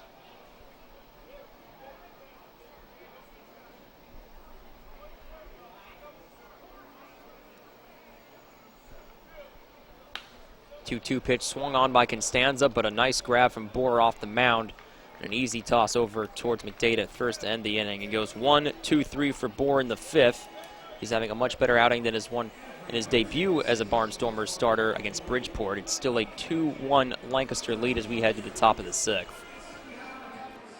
Is your home team stuck in the doldrums of summer? Does your family wake up calling every day a boring day? Well, step up to the plate and pull them out of that slump by calling in the big hitter. Maple Donuts. Here's the game plan. Wake up early before anyone else, sneak out of the house, and run down to the nearest Maple Donuts, where Charlie and his team are busy loading up the bases with 58 varieties of freshly made Maple Donut All-Stars. And what a lineup! Oh, so sweet glazed Maple Donuts. Sprinkles, always a fan favorite, both chocolate and vanilla. Jelly-filled, cream-filled, chocolate peanut covered, even peanut butter devil's food. Then round the corner and head for home with your big Baker's Dozen box of freshly picked winners. Your family will roll out of bed, stumble down the stairs, walk into a kitchen filled with that irresistible smell, and cheer you as they start their day the Maple Donuts way. So step up to the plate and bring them home, slugger. Maple Donuts, the perfect game plan for the perfect summer breakfast surprise. Maple Donuts taste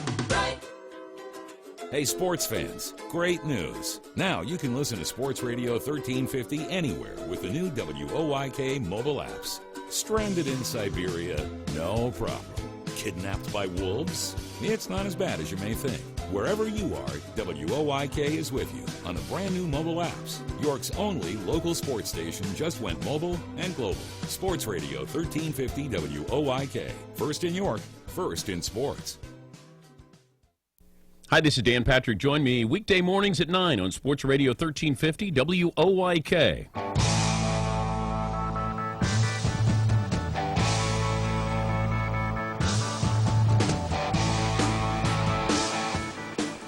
Top of the 6th, the 2-1 Lancaster lead.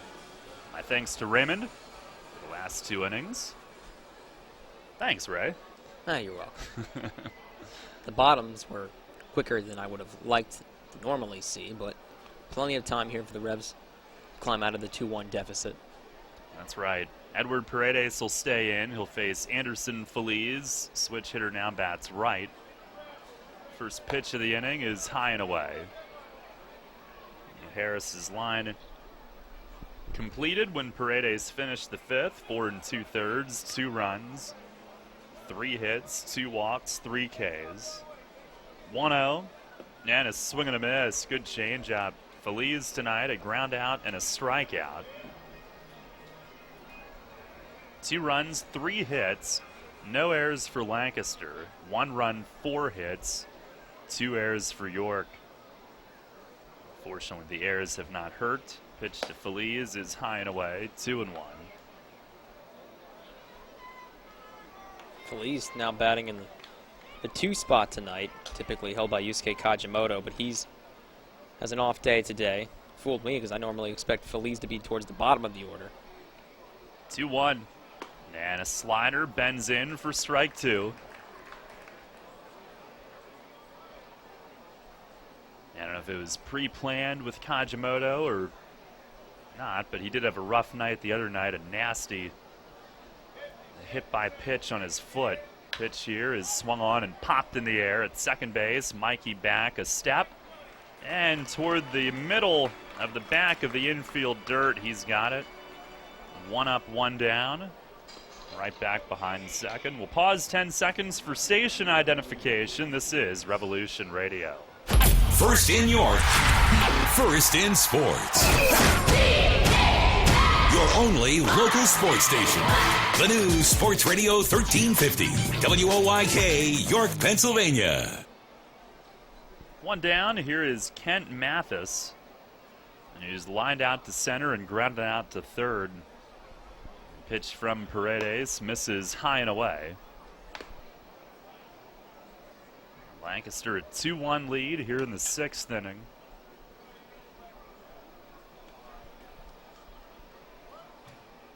Eddie nods yes, he's set. A 1-0 and just missed up and outside. 2 switch hitters with this righty Mathis in between. Due up this inning. Mike McDade is on deck. And the 2-0. Got that one over, a called strike. Took a little off to get it over the plate.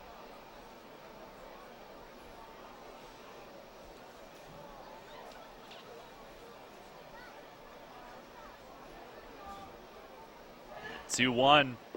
And a good breaking ball. Ran it back for a called strike. Paredes 2-1 with a 2.92 ERA in 36 outings.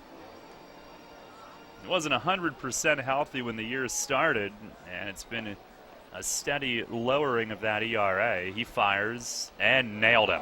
Fastball got him right in against his legs at 91 miles an hour. Did not want to do that with 2 strikes on him. It was 2-2. And Mathis will take first on the hit by pitch. Oh, 1-out base runner. And Mike McDade up next.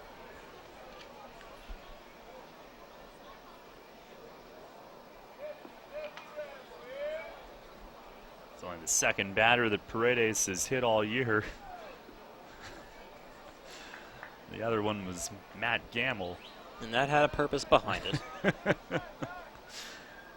Ball in from Lancaster's bullpen, calls time. It was a sort of a retaliation after earlier that night. Gambles hit a grand slam home run and taunted the Revs dugout.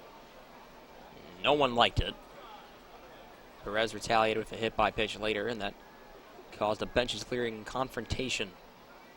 Pitch to McDade is outside for a ball.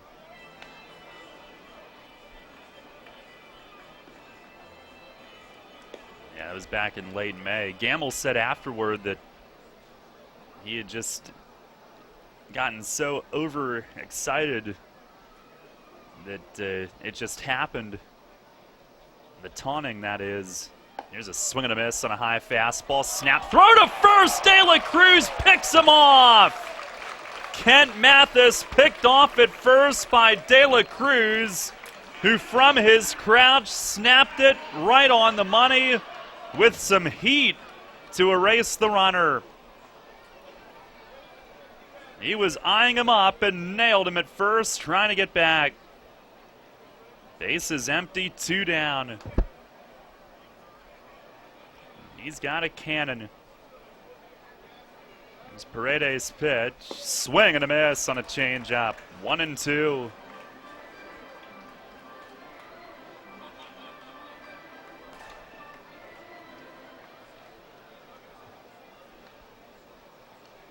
Revs down a run here in the 6th inning. Paredes ready. 1-2 pitch and a backdoor slider stayed away. Had some hard bite. And as the season's gone on, that slider has gotten sharper and sharper. That was some of the sharpest cuts I've seen from him. Goodness. Now he's set, and the 2-2. That's down and in.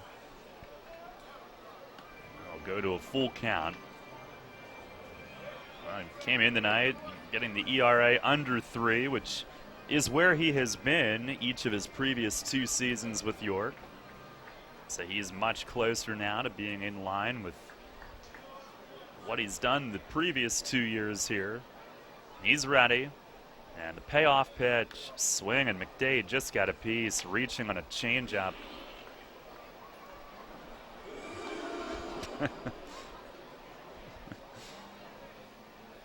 Charlie Cutler waiting on deck. Revs do have bullpen activity, but Cutler a lefty, so you figure Paredes should face at least him if the inning continues.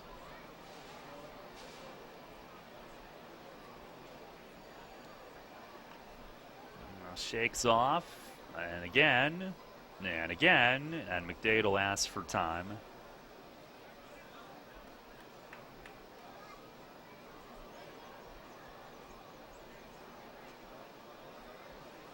And now we're good to go. Well, maybe not. Paredes walks off the back of the mound. McDade, I believe, had backed out, or maybe they weren't totally on the same page, and De La Cruz will come out and visit with him.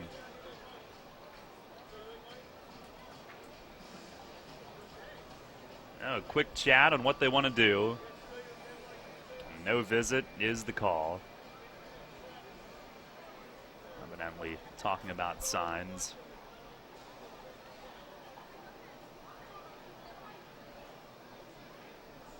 The play sign given to Paredes. He's ready. Another payoff pitch. Swing and a miss. He struck him out with a high fastball. And with the help of De La Cruz's pickoff throw to first, Paredes sets down the side in order. An inning and a third scoreless out of him. And we go to the bottom of the sixth tonight. Still a 2-1 Lancaster lead. Broadway transmission? I don't know how they do it. We've been in business for 60 years at the same location. I don't know how they do it. It's our long-term nationwide warranties. Oh, and don't forget our online appointment scheduling. I still don't know how they do it. They toted my van at no cost with my repair. It's our ATRA certified technicians. Don't forget the good-looking genius in the office. Come on, man. I know they helped me with financing. Still, with my bad credit, I don't know how they do it. I did my research and felt comfortable that Broadway is a AAA approved specialty repair shop. I showed my AAA card and saved some hard-earned cash. I was happy to get a $100 rebate in the mail after the job was done. I sure don't know how they do it, but I do know they get it done, and they get it done right. Broadway transmission. We'll get your shift together and back on the road fast. Check us out on the web at BroadwayTrans.com or stop in and see how it's done. Listen up, people. This is the Rich Eisen Show. He's a professional. Rex Ryan, the head coach of the Buffalo Bills. Many people are mentioning that Tyrod Taylor may have a shot at gaining this starting job. Would you say that he does? Absolutely, I would. I think, nothing's been decided. Obviously we haven't even been in pads yet, but, nobody's really taken that thing to say, hey, this is definitely the number one guy. The Rich Eisen Show. Sports Radio 1350 WOYK. On air, online, and on your smartphone. Sports Radio 1350 WOYK. Hi, this is Rami Lewis. You're listening to York Revolution Baseball on the home of the Revs. Sports Radio 1350 WOYK.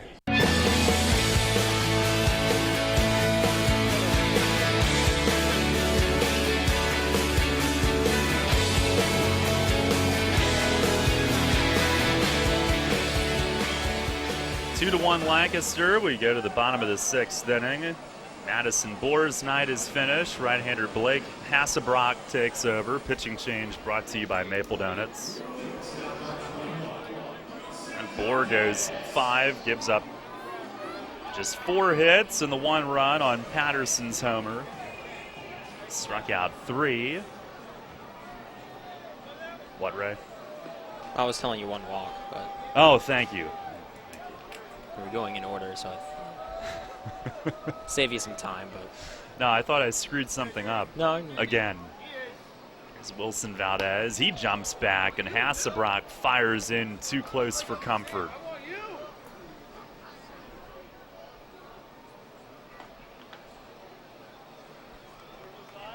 Valdez 1 for 2 tonight.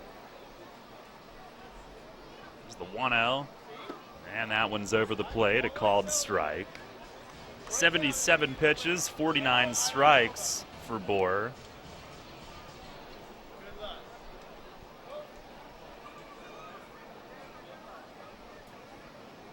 Hasselbrock, who works from the stretch, delivers, and a swing and a bouncer up the middle and a base hit.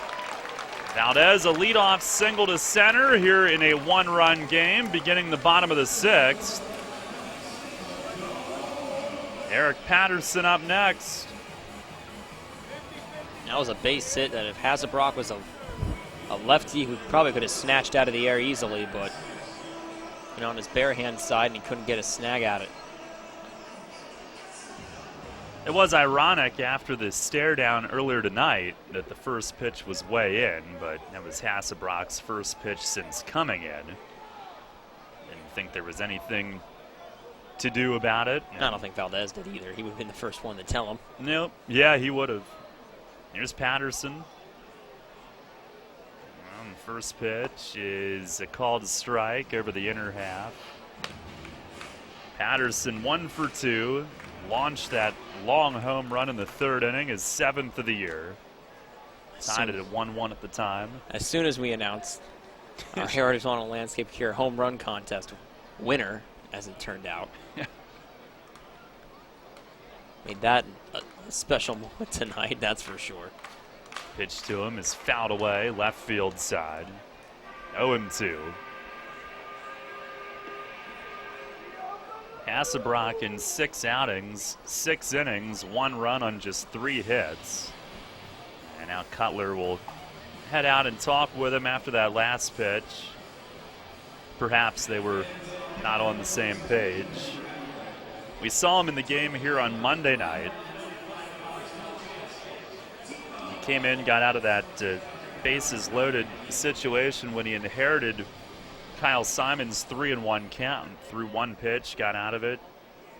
Did give up a run in the 6th inning. Or 2, actually. Now a throw to first. Back standing is Valdez. Didn't see a ton of time off Monday. Only faced 2 batters. Retired 2.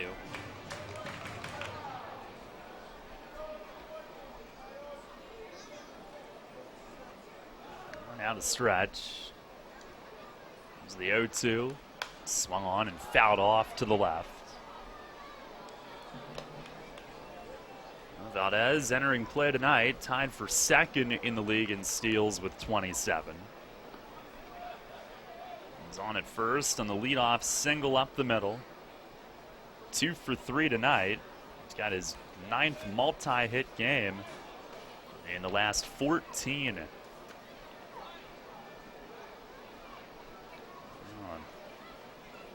Step off and a look over at first. Keeping an eye on him. Lancaster has to be thinking he's going to run at some point. Doesn't like to end games typically without a steal, especially if he got caught on an attempt. Yeah, it's even more motivation for him. Get some redemption. He at least wants to go 1 for 2.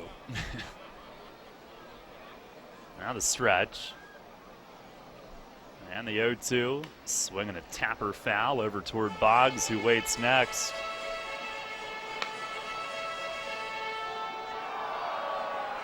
Hasselbrock, 6'4", 212 pounds. Turned 26 last month.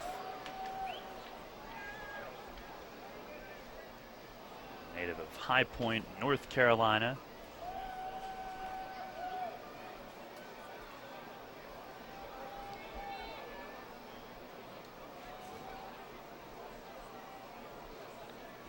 Now into his stretch. And again, the 0-2. Swing, and Patterson just gets a piece again. A little tip foul behind the plate. Hasselbrock spent his entire previous career in the A's system. And this year he was on the roster for the Stockton Ports of the California League, but was injured, subsequently released. 8th round pick out of UNC Greensboro in 2010. He deals, and a rip down the line at first, but foul. Just out in front. McDade laid out for it. He was holding Valdez, dove to his left. A very flamboyant foul call by Warren Nicholson, who has been putting on a stage show tonight with those foul calls off the line. That one with the high knee with both hands pointing upward towards his left. That was almost the Rami Lewis celebratory kick. That was a borderline roundhouse in that game against Lancaster a couple of Sunday home games ago. Another 0-2. Just missed on a backdoor slider. Oh, this battle continues. 1-2. Patterson's provided the lone offense for the Revs. Third inning long ball. Now Hasselbrock ready. And the pitch. A pitch out and not going. And Valdez holds his hands up as if to say, I surrender. You don't have to throw it at me. I'm getting back to first. The guy has fun out there, just not everybody, unfortunately, has the same sense of humor. Now the 2-2, and a swing and a foul back again. That's the 6th two-strike foul by Patterson, so this will be the 10th, or that was the 10th pitch of the at-bat coming, or whatever. Patterson has been making Hasselbrock work. That is the basis of our point. Thank you, Ray. That was the 10th. Another 2-2. That's up high. What an at-bat. He works it full. A high fastball there. A full count. There's no outs, but let's see if Valdez takes off. This is certainly the sort of patience at the plate you expect from a guy who's made it to the majors like Patterson. Just intelligent and good eye from him. And back in there. 3-2, Valdez running and a swing and a pop fly. Feliz from third, chasing back. Mathis from left is over, and it lands foul in the stands. Down in that end section, Valdez will head back to first.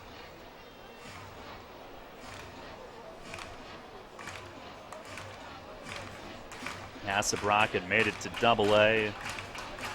Each of the last 2 years combined an ERA almost 7 for the Midland Rockhounds. Most of his career spent at the Single-A level. And he's ready. Move to first. Valdez was leaning and just dove back. He was leaning towards second and froze momentarily on the move, but dove in. And he'll call time and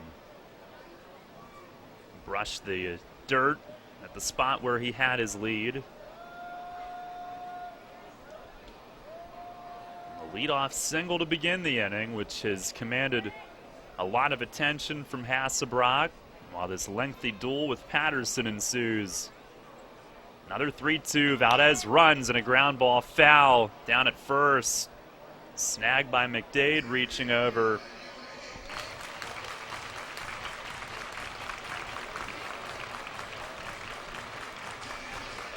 The 7th two-strike foul, or 8th. 8 fouls. I think 7 with 2 strikes. The first pitch was a foul. I don't know. We should write notes instead of trying to. We almost don't expect it. Patterson has been refusing to go down here, just able to get contact no matter which way. Now ready. Another 3-2. Valdez runs and a swing and a fly ball to right. Piles will come in on this one. Has it lined up and makes the catch. And that's out number 1. What an at-bat, though, from Patterson. Unfortunately, did not lead to getting on base, but a 13-pitch at-bat. That'll certainly make things easier possibly for Brandon Boggs and Brian Pounds, who are due up. Here is Boggs, who tonight twice has grounded out to second base. Tying run at first with one out here in the 6th inning. Now we may see Valdez run sooner in the count. First pitch to Boggs. Did that hit him? It did. A slider fighting hard in. Valdez rounds second, not realizing that the play was dead. And it got a piece of Boggs' shin guard, and it's a hit by pitch. First and second with one out. And Brian Pounds coming up.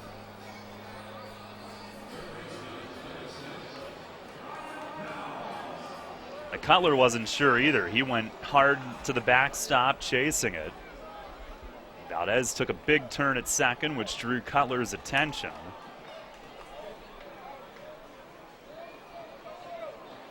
At first and second for Brian Pounds. Down 2-1 here in the 6th. Pounds 2 ground outs tonight. And the first pitch down and away. They wanted that ball in and missed the spot.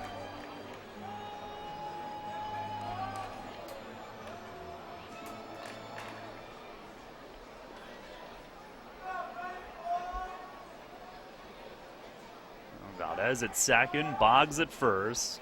Outfield straight up on Pounds. Now the 1-0 and a foul back into the netting.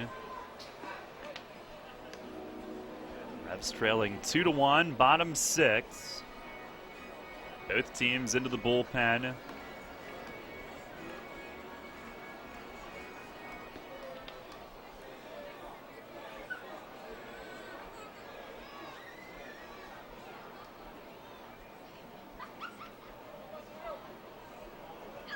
Hasselbrock ready. A 1-1. That's inside as Pounds jumps back. It's his 20th pitch of this inning.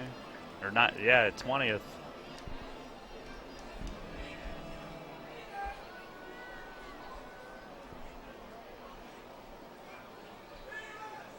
Facing his 4th hitter of the inning.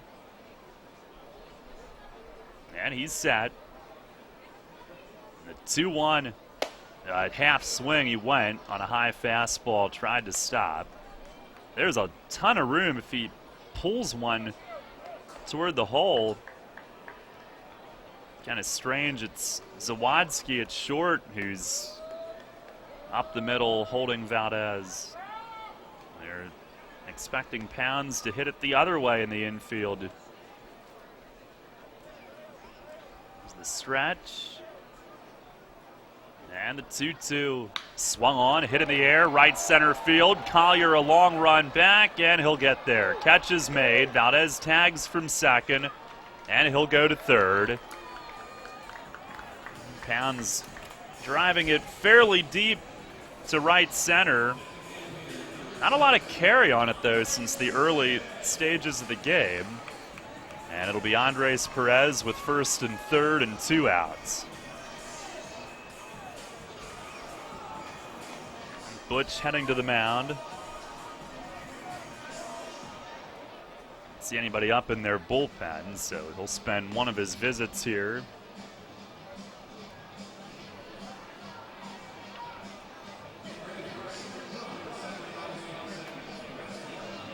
As for the entire infield to come in, Zawadzki and Feliz are standing outside the conversation. Butch asked for them to both come in, so not only relying to what he wants from Hasselbrock, but from the infield as well of Andres Perez, a hitter that you cannot fool around with. Here are the Barnstormers, trying to take a lesson from what Southern Maryland did not learn. That's to properly adjust to Andres Perez, but to be honest, they tried to adjust to him, tried to pitch him inside, outside. Nothing worked against him in that Southern Maryland series during this homestand. Well, certainly a guy that the Revs would want up there here. And he'll dig in. He's 1 for 2 tonight. And Hasselbrock ready with it. First and third, 2 outs. The pitch, breaking ball, and he starts him with a strike. A hook to begin things. Right-hander Mark Lamb, who made his debut last night, is up in Lancaster's bullpen now.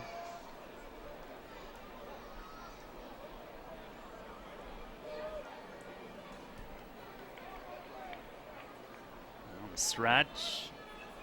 The 0-1, and that's high and tight. Fastball at 91. Revs trying to avoid wasting the leadoff single.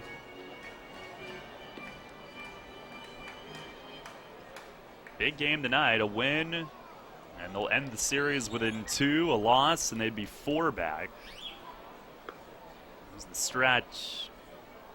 A 1-1, swung on, hit a mile high and deep but foul. Perez out in front, sends it over the concession stands down at the end in left field and out of the stadium. 1-2.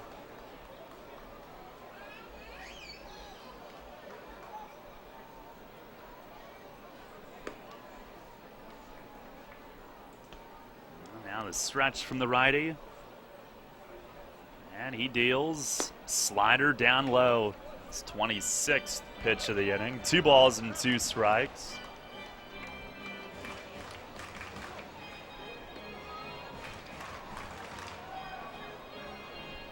Not quite the pace of a normal 2-1 game. These two teams grinding it out here tonight. Now ready once more. The 2-2. Swung on, line drive, base hit to left. Tie game 2-2 here in the bottom of the 6th. Andres Perez ropes the game-tying single to left field, a 2-out ribby, and we're tied up.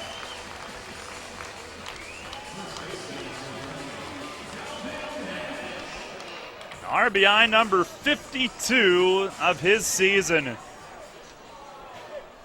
And here comes Butch, who will go to Mark Lamb to face Telvin Nash.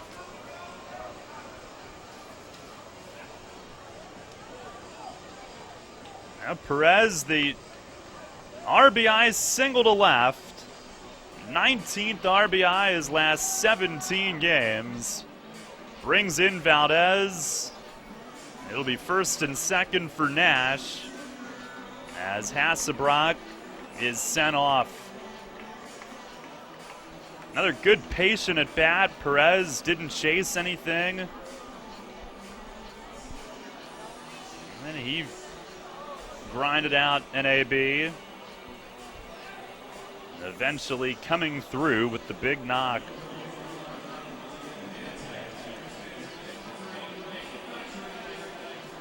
Another pitching change brought to you by Maple Donuts. We'll see Lamb, who made his debut with 2/3 scoreless last night.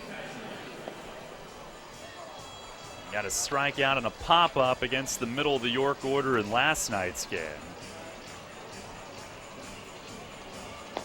He will make his second appearance here on our York Mitsubishi out-of-town scoreboard. Oof. Long Island leads Camden 10-1 in the top of the 6th inning at Bethpage Ballpark.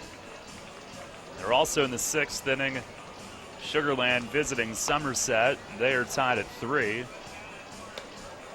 And Bridgeport, who entered the day a game behind Somerset, second place in the Liberty Division. They lead 2-1 at Southern Maryland in the 6th. It's your York Mitsubishi out-of-town scoreboard.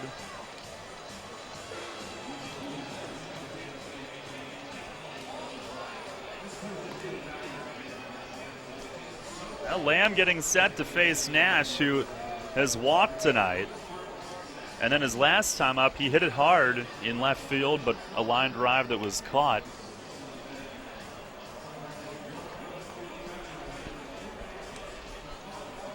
Lamb, a 27-year-old. He had been in the Braves system, 6th round pick in 2011 out of Vanderbilt. Made it to AAA each of the previous 2 years and really was pitching well at AA this season, but their loss is Lancaster's gain. I don't know why they got rid of him. 2-1 with a 2.93 ERA at AA Mississippi. Nash will dig in.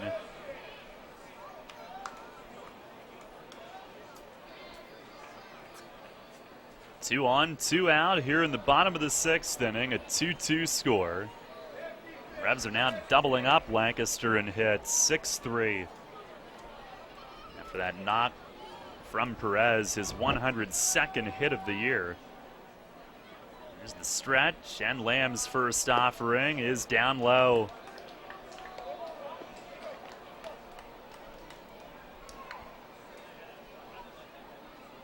I believe Lamb would have been a college teammate of David Price. I believe they were at Vanderbilt at the same time when he was, well, maybe his redshirt year in 07. There's the 1-0, and that's just inside. So Nash has worked a hitter's count for himself. 2-0.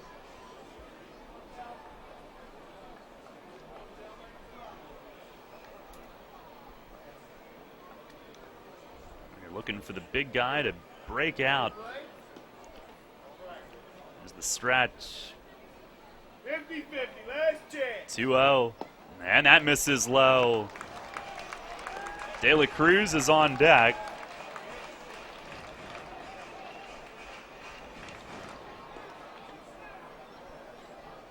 Yeah, Price was there in 07, the year that Lamb redshirted at Vandy. Lamb, a Tennessee native. And he's got his sign. The stretch. 3-0. Swinging, and he got under it. Fly ball in shallow right center. Collier in from center, and he's got it. In shallow right center as Nash slams his helmet down on the infield dirt. And that'll end the inning. Cut it loose on 3-0. He was trying to come up with the big hit there and got underneath it. Revs do tie it with a run on 2 hits, 2 men left. We go to the 7th tonight. Revs and Barnstormers tied at 2. Providing quality services efficiently and in a timely manner to its clients is the mission of the law firm of Griffith, Strickler, Lerman, Salamis & Calkins. GSLSC is equipped to handle any real estate transactions, leases, residential and commercial real estate settlements, zoning issues, and all matters involving municipalities. They are also experienced in the formation and operation of family real estate ventures that are tax sensitive to the needs of the investors. Griffith, Strickler, Lerman, Salamis & Calkins is an approved title insurance agency and can provide you with title insurance and legal representation at one low cost when buying a home or investment property. Don't risk any real estate settlement without an experienced real estate attorney from the law firm of Griffith, Strickler, Lerman, Salamis & Calkins at your side. Phone 717-757-7602. They've been handling residential and commercial real estate matters in South Central Pennsylvania for more than 50 years. With mortgage interest rates at an all-time low, now is the time to buy or refinance. Phone 717-757-7602 today or visit their website, gslsc.com. Savory's Funnel Cakes have brought their delicious funnel cakes from the York Fair to Santander Stadium. Be sure to visit their stand on the third base concourse near the hop corner, as they offer both regular and pumpkin funnel cakes. Also, be sure to check out Savory's Funnel Cake Eating Challenge played between innings during York Revolution home games. They also offer event catering. Give Savory's a call at 717-271-3485. That's 717-271-3485. Savory's Funnel Cakes, York's delicious delicacy for all to enjoy. The radio home of the Revs. Sports Radio 1350 WOYK.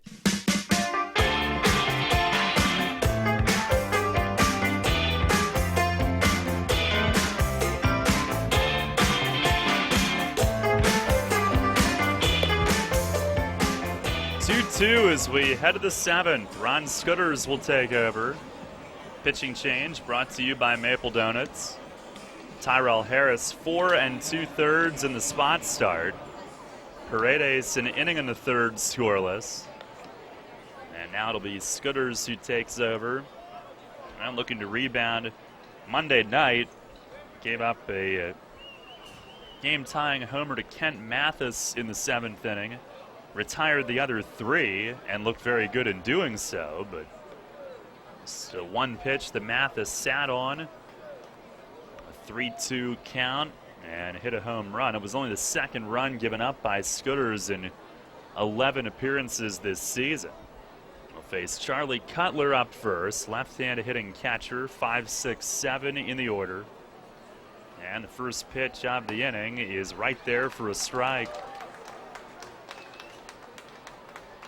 Galvez and Zawadzki do also.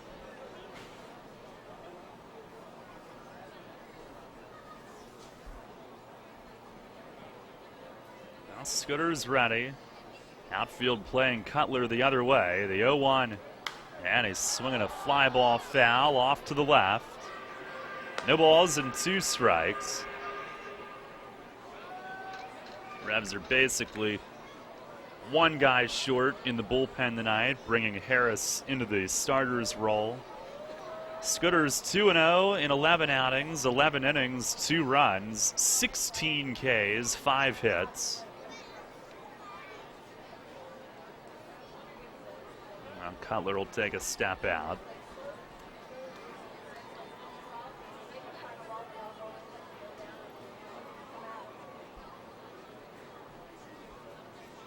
There's the 0-2. And a breaking ball, little tapper. Scooter is off the mound toward first. Spins, tosses easily to first. To Nash, and there's one away. Scooter has got off the mound well, but looks like he's a little gimpy walking back to the mound. Hopefully nothing bothered him there. But handled it smoothly. Had to turn and make the short-range toss. You don't want to baby it, but you obviously don't want to handcuff your first baseman. Here's Galvez, who swings and scrapes a foul tip into the glove. No balls, 1 strike. Galvez 1 for 2 tonight. A blue pit and a run back in the 5th. He led off that 5th inning. It's the 0-1. And a swing and a drive, left field with backspin and off the boards. Boggs will play the carom, fires in to Valdez, who cuts it, and they hold Galvez to just 1 base.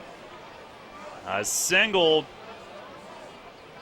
maybe 10 feet short of clearing the arch nemesis in left. It was about 2/3 of the way up. Sat here holding our breath, seeing that thing had some backspin on it. But it stayed in the park. And here's Zawadzki. Another lefty for Scooters to face. 1 on, 1 out. And the first pitch is up a little bit. Zawadzki a strikeout and a fly out tonight.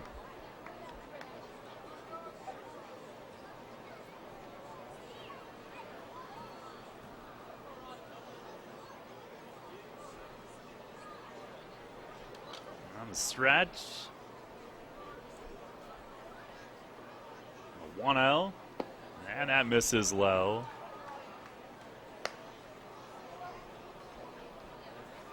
Two balls, no strikes.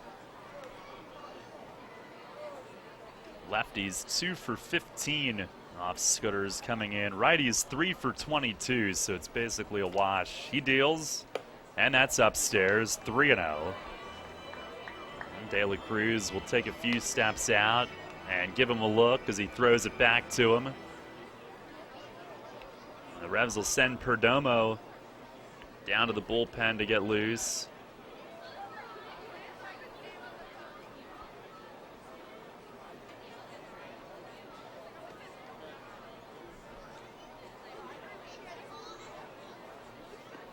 Now ready, the 3-0. And there's a strike. Got it over the outside corner. De La Cruz urging Scooters to refocus after that base hit off the wall. Comes back with a strike. And now ready. And the 3-1 runner goes, and a swing and a flare to shallow center. Constanza's got it. It hung up for him. He'll heave it to first, and hustling back is Galvez. I believe Wilson Valdez tried to fake on Galvez as he was approaching second, but the runner didn't fall for it, got back. And Zawadzki lines out into shallow center with Constanza coming in. 2 down in the inning. Big second out. And now having to face Luke Hughes, who has proven to be a dangerous hitter in this park. Tonight he's walked and singled. And the first pitch swings and pops a foul way up and out of play. Back over the roof. He walked in the third and wrapped a base hit down the left field line in the fifth.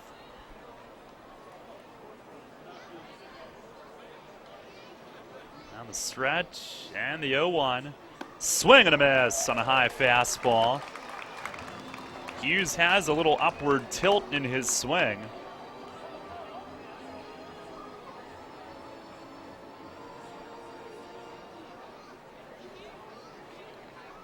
Nothing in 2 on him. And Scooters fires. Swing and a miss! He struck him out. High fastball at 91, and he works a scoreless top of the 7th. No runs, 1 hit, and 1 runner left. Stretch time here at the bank tonight. Revs and Barnstormers tied at 2.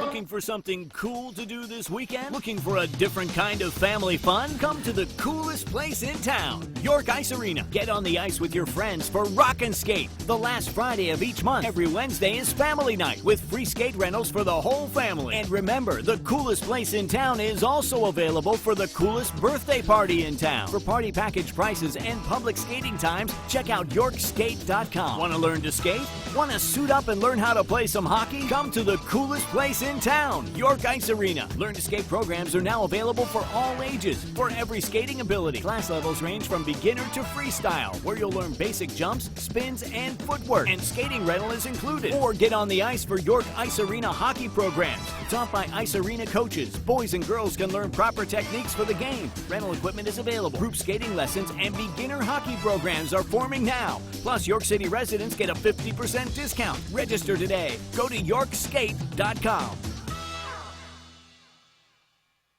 Waking up with the Zabe. The Steve Zabin Show. And I know I can already hear you screaming at your radio. You don't even have a real job, Zabin. You just sit in front of the microphone and flap your cake hole around. I understand that. I'm not upset to be back today. I need to get back. I need to get back on the horse and get back riding again. I'm just saying it's going to take me a segment or two to get up to speed. Join me, Steve Zabin, mornings at 6 on Sports Radio 1350 WOYK. All about local sports. Sports Radio 1350 WOYK.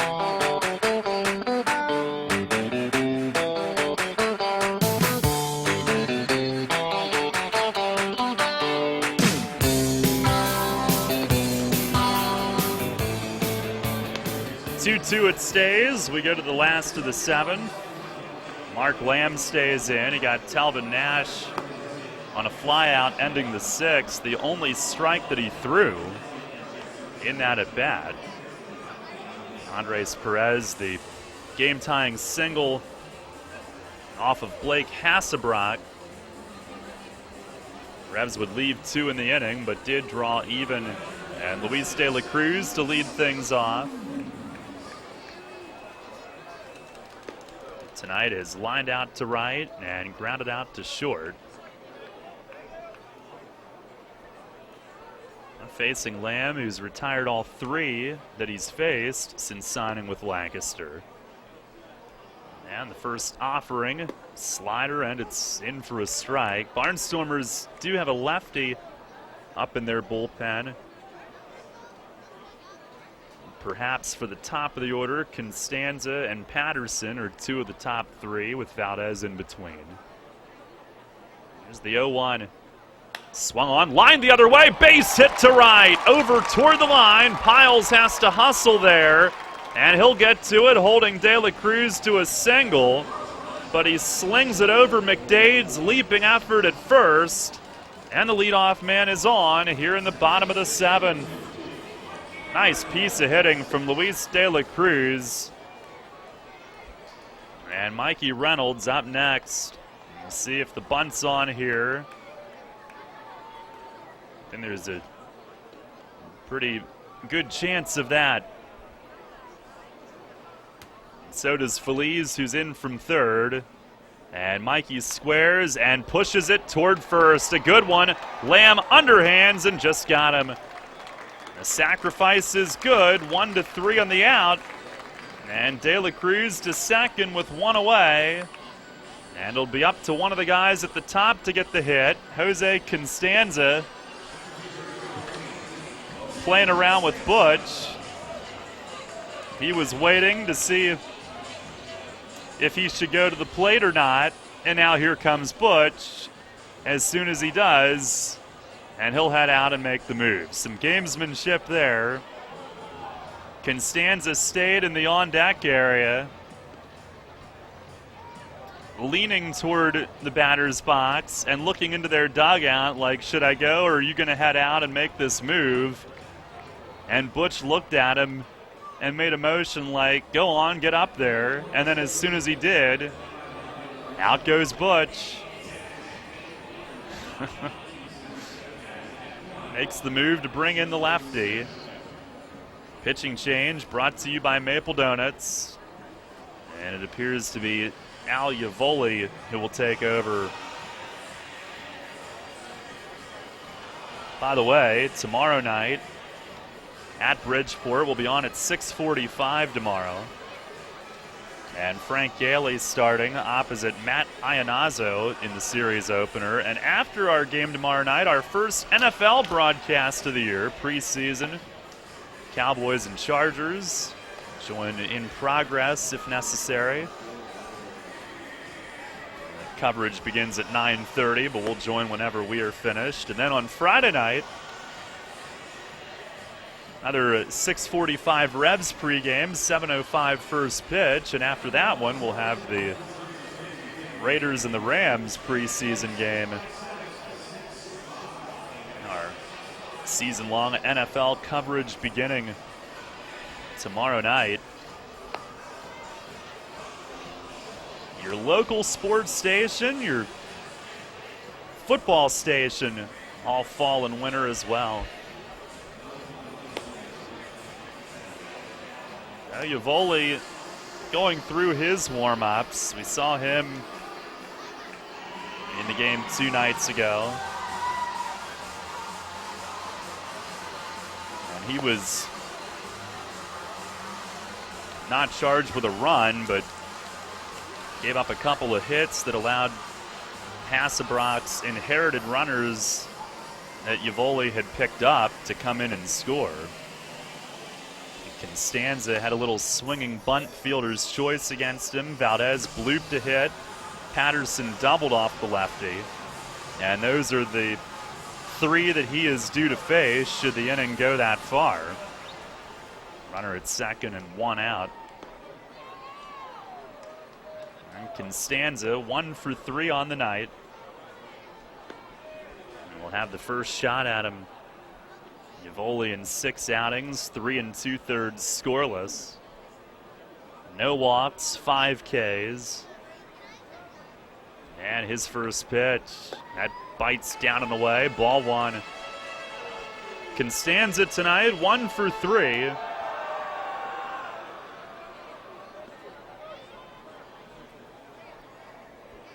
First inning leadoff single, but made it to third and was left on that inning. Revs scored in the 3rd to tie it.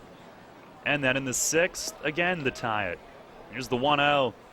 Fastball missed away. He's got a 2-0 count. Lancaster now getting a right-hander up also. Might have been Marcus Walden. You just barely see around the railing down there. Here's the stretch. The 2-0 missed away. Now Yavoli, brought in to face the lefty, has missed with his first 3.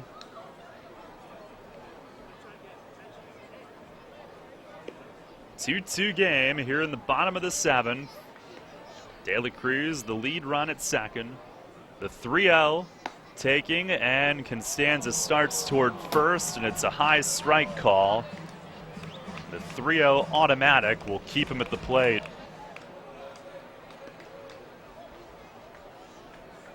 I mean, he's not 6'10".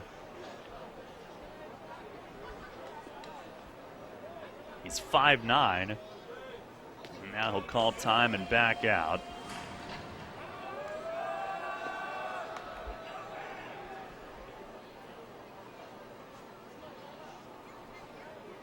Now Yavoli ready. And the 3-1. Fastball right there for strike 2. Constanza thought he was on 2 pitches ago. Now it's a full count.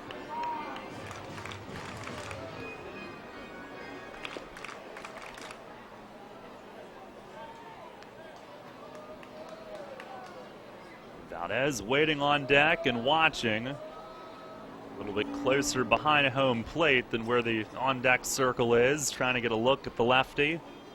Constanza calling time. And now calling time again. Right as Yavoli was coming set. Mess with the lefty's rhythm. 3-2 is the count. Now the stretch. They set up in.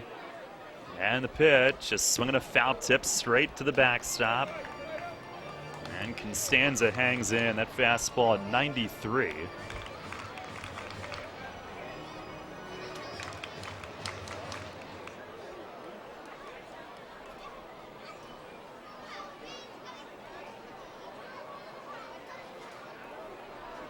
Stretch again, another 3-2. Nope, fooled me. He lifts his leg and looks De La Cruz back.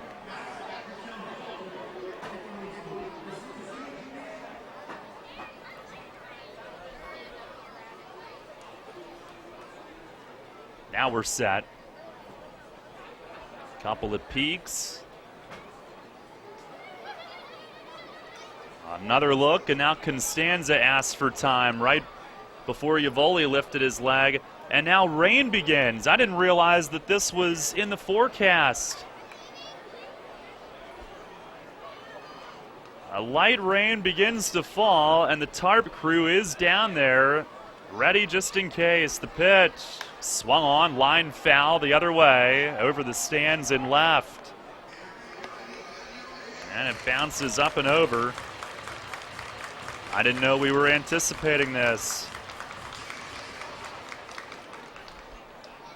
You're in a tie game in the bottom of the 7th inning. It's light rain, but the tarp crew is ready. Another 3-2 and a swing and a ground ball to short. De La Cruz breaks for third. It's handled, and Zawadzki will throw to first for the out. 2 down. Constanza thought that he maybe had ball 4, and now he grounds out.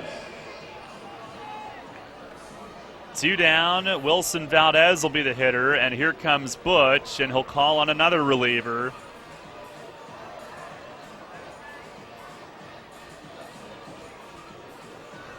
So he'll match up with a righty to face Valdez. Pitching change brought to you by Maple Donuts. Here in the bottom of the 7th inning. And Yavoli does his job and comes back to get Constanza. But Constanza and a lot of the folks here thought that the count was 4-0 after Yavoli's first 4 pitches. But instead, he ends up grounding out. And Marcus Walden will take over. He's the righty who's been summoned.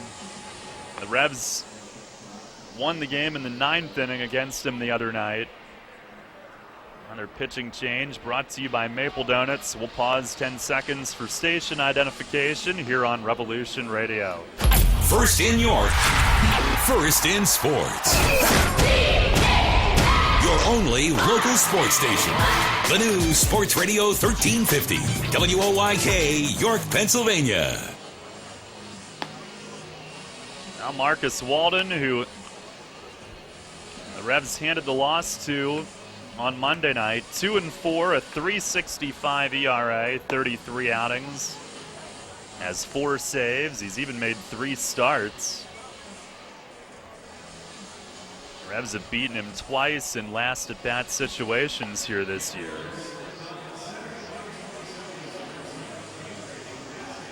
One and 2 against York. 6 innings, 3 runs. He's given up 10 hits. And in a game here on June 9th, Wilson Valdez had a walk-off single against him.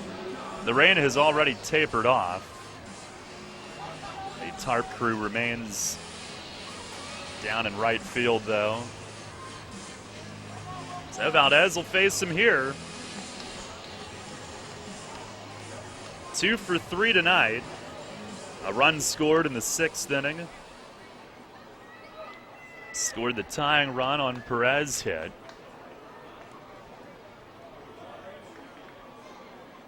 He will try to give York their first lead of the night here in the bottom of the 7th. De La Cruz stands at third. And Walden is ready. The stretch from the righty. And the first pitch, slider and a called strike. Valdez was pulling back, but it started at him and cut over. He taps his helmet, maybe to shake some of the rainwater off.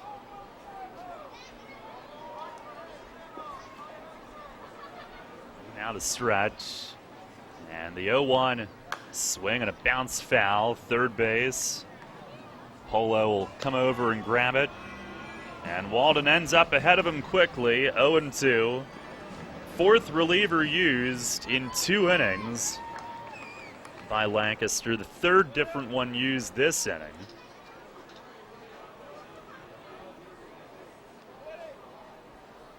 Now the stretch. And the 0-2 swing, and he just got a piece. A sinking fastball. He tapped it off the plate and then against himself. That rang up on the radar gun at 94.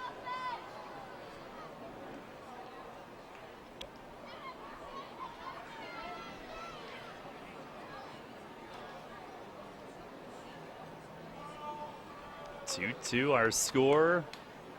Walden looks in, he comes set. And another 0-2. Swung and a jam shot roller to third. Feliz has it, throws it across, and the inning's over. Now the Revs with the leadoff single. De La Cruz makes it to third. But they strand their second runner at third base of the evening. And the big at bat was Constanza, who thought he had ball 4, and instead the Barnstormer bullpen records a pair of groundouts to end the inning. No runs, 1 hit, 1 left. We head to the 8th. It's still a 2-2 game. Nobody can turn your backyard into a backyard paradise better than Paradise Landscaping and Hardscaping. The outdoor pros at Paradise offer full outdoor maintenance, landscaping, hardscape design and installation. And when it comes to fall planting, mulching, and cleaning up fallen leaves, you're in luck, Revs fans. Call before September 1st to schedule your fall cleanup and clean up with 10% off. Estimates are free, fully insured. Call 577-6234 or check them out on Facebook. Paradise Landscaping and Hardscaping in York. WellSpan has helped many professional, student, and recreational athletes stay at the top of their game. And they can do the same for you. Our winning team offers everything from concussion management and sports nutrition to physical therapy and more. For more information, call 877-482-5420 or visit wellspan.org/sportsmedicine. Get into the ball game with great savings and great weekly specials at all your favorite neighborhood family markets. Use your gold card every time you shop and you'll automatically receive your savings and rewards. And you'll get incredible deals on the new Best Yet brand products at Nell's, Saubles, Wetzel's, Chris's New Oxford, and Stauffer's Downingtown markets. So get into the game with some great savings at all your favorite neighborhood family markets. Always a hit and always a great catch. Your teams all the time.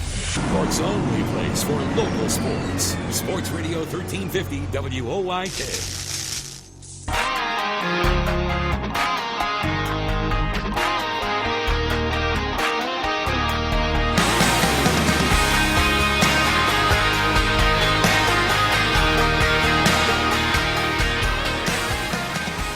Head to the 8th inning, 2-2 our scores. Stephen Penny will take over. Pitching change is brought to you by Maple Donuts. Butch matching up like it's Game 5 of the championship series tonight. With all the pitching changes, bringing out all the stops. This goes to show how important and pivotal this game could be. As Derek Piles leads off the 8th. First pitch is dribbled foul. Might have glanced off his foot as it rolls down to DJ Boston. A very light and fine mist coming down. The tarp crew remains at their station. The 0-1 and a splitter grounded the other way. Nash backhands. He plants, flips, and leads Penny. Terrific play. Talvin Nash backhanding and ranging well to his right. Had to really reach for that one. And that's one where that's an excellent flip, because if you're a little further away like that, obviously the depth of the flip is greater and you have to lead your pitcher that much more, and he adjusted and compensated. It can't just be your normal flip. Got to give him some room to run it down. Here's Zach Collier. First offering is high, with Collier showing a bunt. He is 0 for 2 with a walk tonight.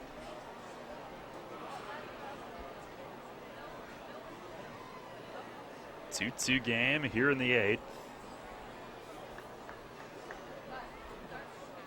Now back to the top of Lancaster's order. The rain picks up. Penny the pitch. And a splitter dips low. 2 balls, no strikes.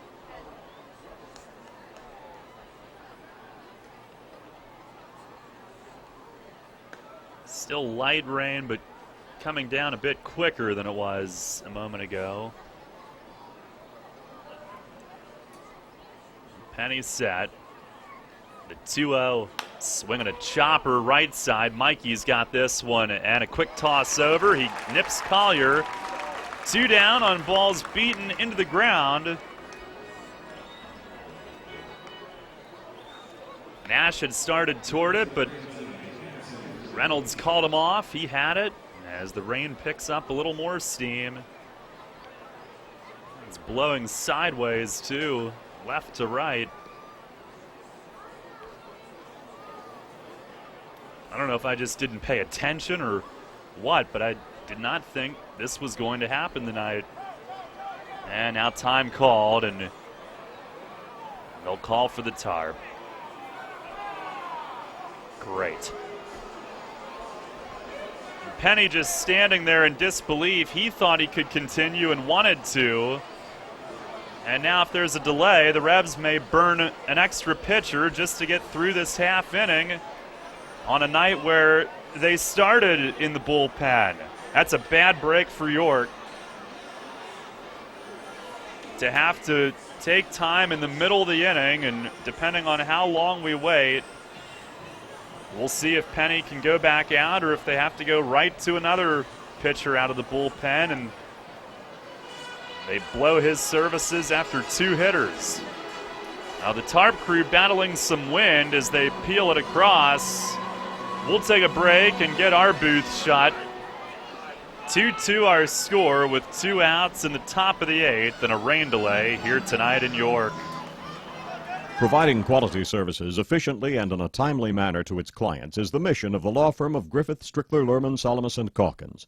GSLSC is equipped to handle any real estate transactions, leases, residential and commercial real estate settlements, zoning issues, and all matters involving municipalities. They are also experienced in the formation and operation of family real estate ventures that are tax sensitive to the needs of the investors. Griffith, Strickler, Lerman, Salamis & Calkins is an approved title insurance agency and can provide you with title insurance and legal representation at one low cost when buying a home or investment property. Don't risk any real estate settlement without an experienced real estate attorney from the law firm of Griffith, Strickler, Lerman, Solomon & Calkins at your side. Phone 717-757-7602. They've been handling residential and commercial real estate matters in South Central Pennsylvania for more than 50 years.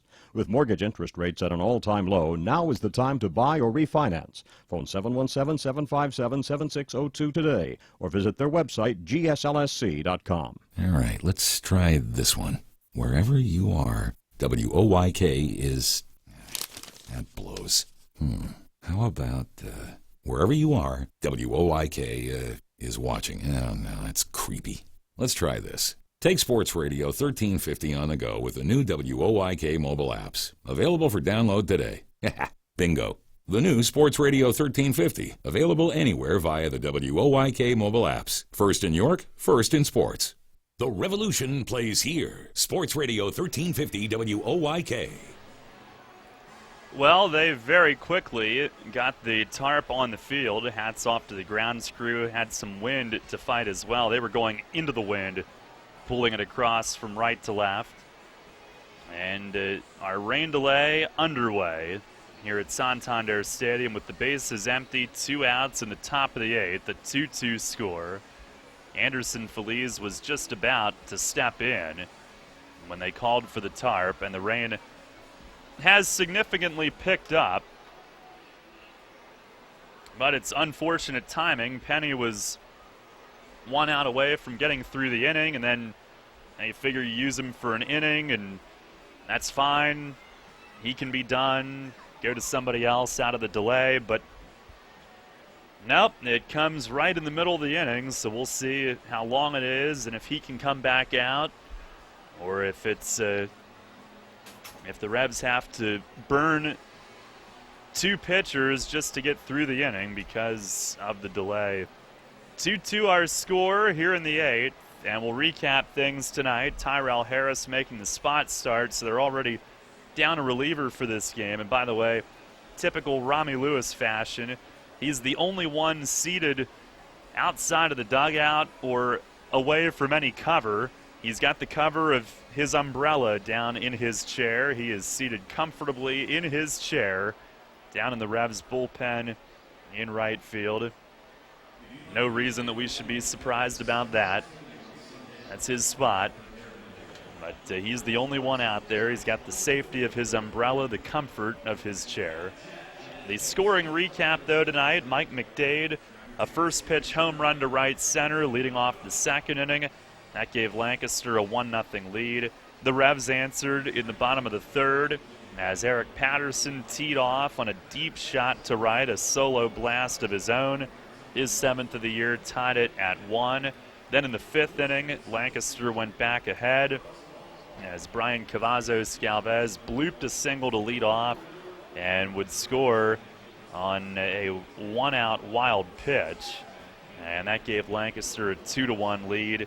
Tyrell Harris went 4 2/3, gave up those 2 runs, just 3 hits, walked 2 and struck out 3. Paredes came in and struck out Collier to end the inning with a runner at third. He would go an inning and a third scoreless.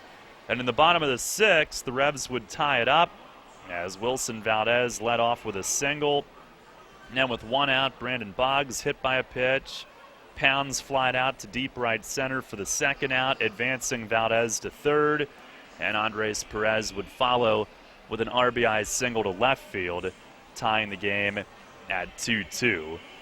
The Revs would leave 2 men on in the 6th inning. Mark Lamb came on and got the final out there. And then in the bottom of the 7th, Lamb would come back on. Luis de la Cruz led off with a single to right against him. Mikey Reynolds sacrificed him over. But Butch using 2 pitchers to retire the next 2 batters, a lefty, Yavoli, to get Constanza on a ground out after Constanza had thought that he had walked. And then Marcus Walden to retire Wilson Valdez on a jam shot grounder to end the inning. So we stay tied. It was Ron Scooters with a scoreless top of the 7th. Stephen Penny had gotten the first 2 outs in the 8th before the delay was called for.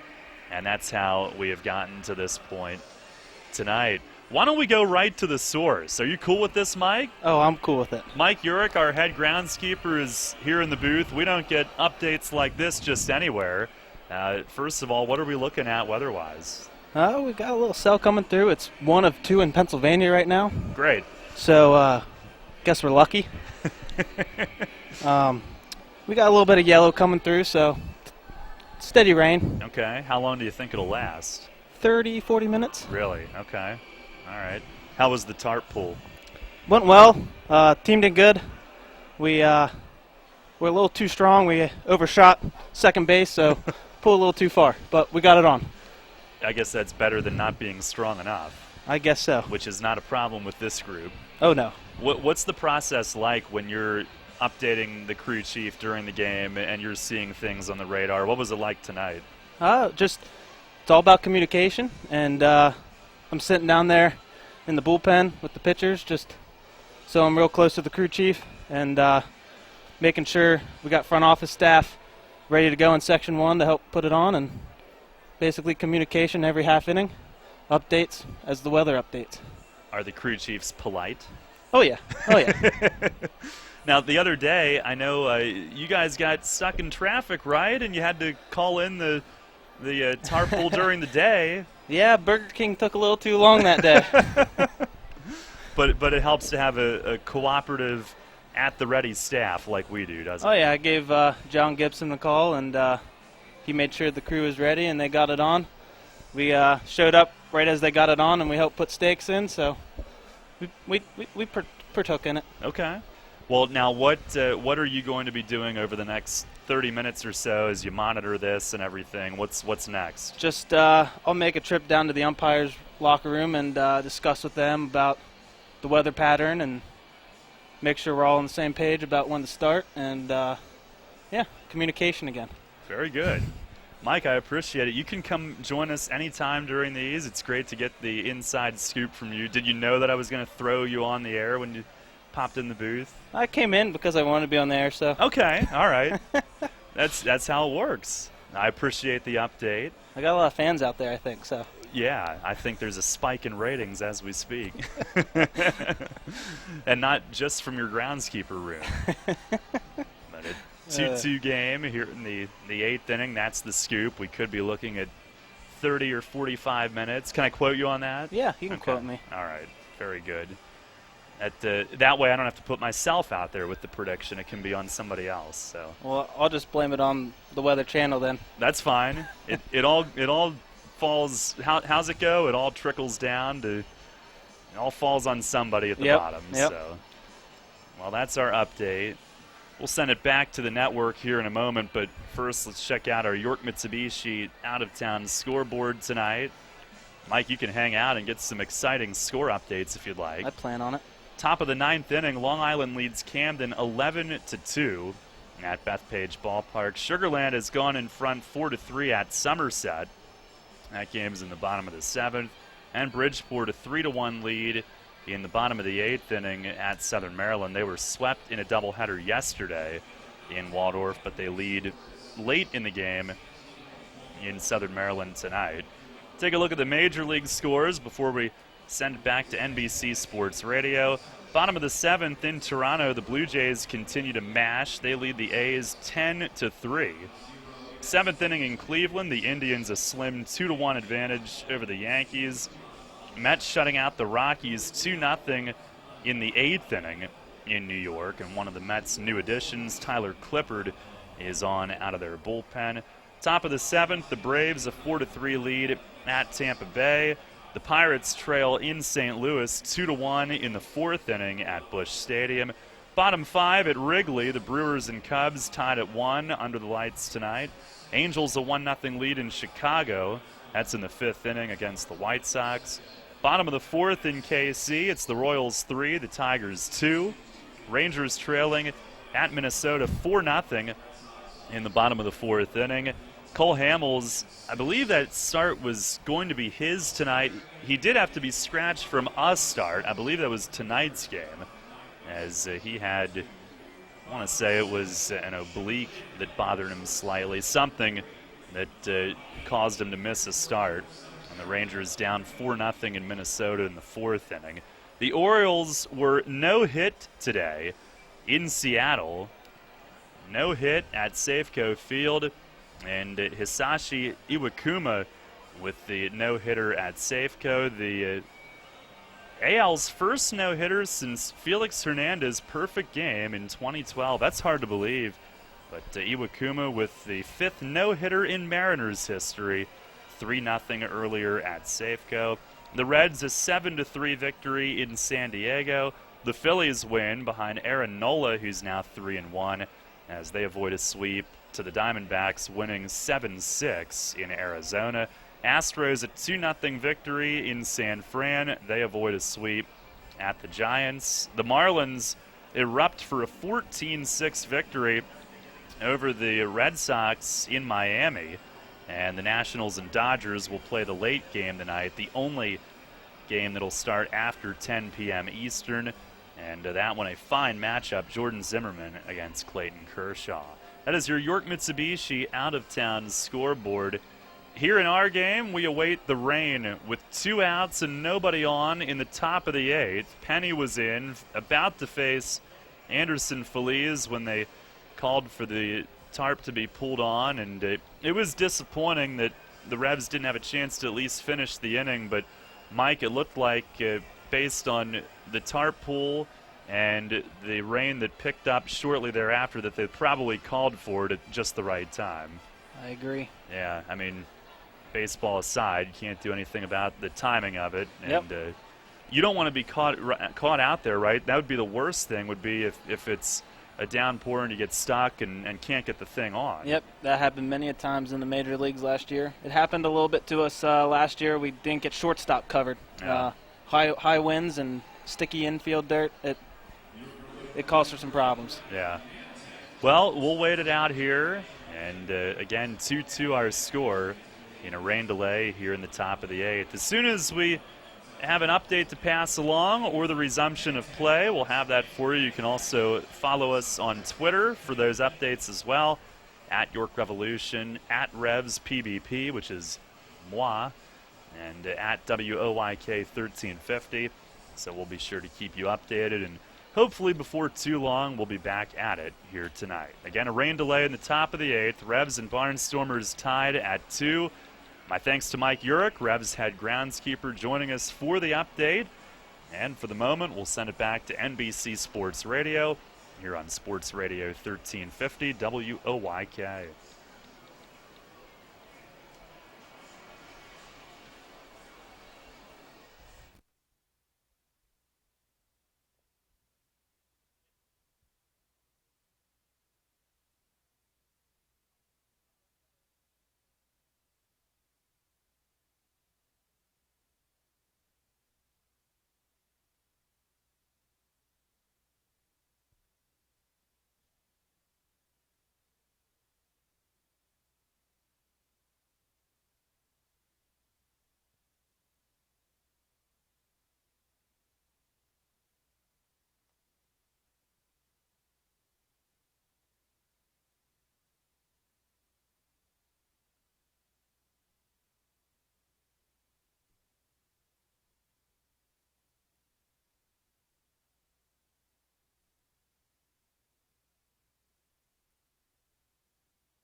Oh, you did. Oh.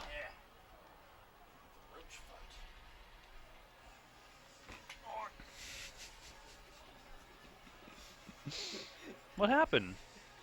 All right, hang on. We're coming on.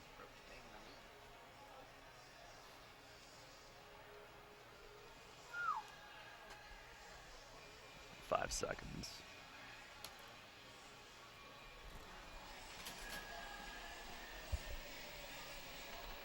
Back at Santander Stadium, providing an update on our situation. Darrell Henry along with Ray Jensen. It's a 2-2 game in the top of the 8th inning, and they have announced 10:20 as a tentative resume time. What's ironic is the rain had stopped, and they probably could have, the umpires that is, called for the tarp to be removed sooner, and the rain had stopped, and as soon as they did remove the tarp, a light rain has begun to fall again. But from our understanding, there are only 2 spots in Pennsylvania, according to Mike Urich, that has been getting rain here this evening. This is one of them, so our delay now at exceeding the 10 o'clock hour and a 10:20 resume time is what we've been told.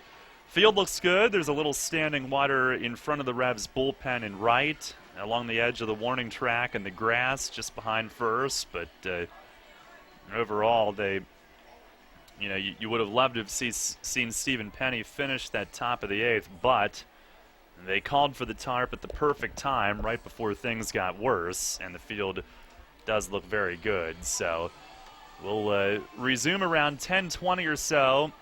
I was just thinking that you're going to use a reliever to resume the game, so I'm not totally sure why it would take until 10:20 to be ready to do that.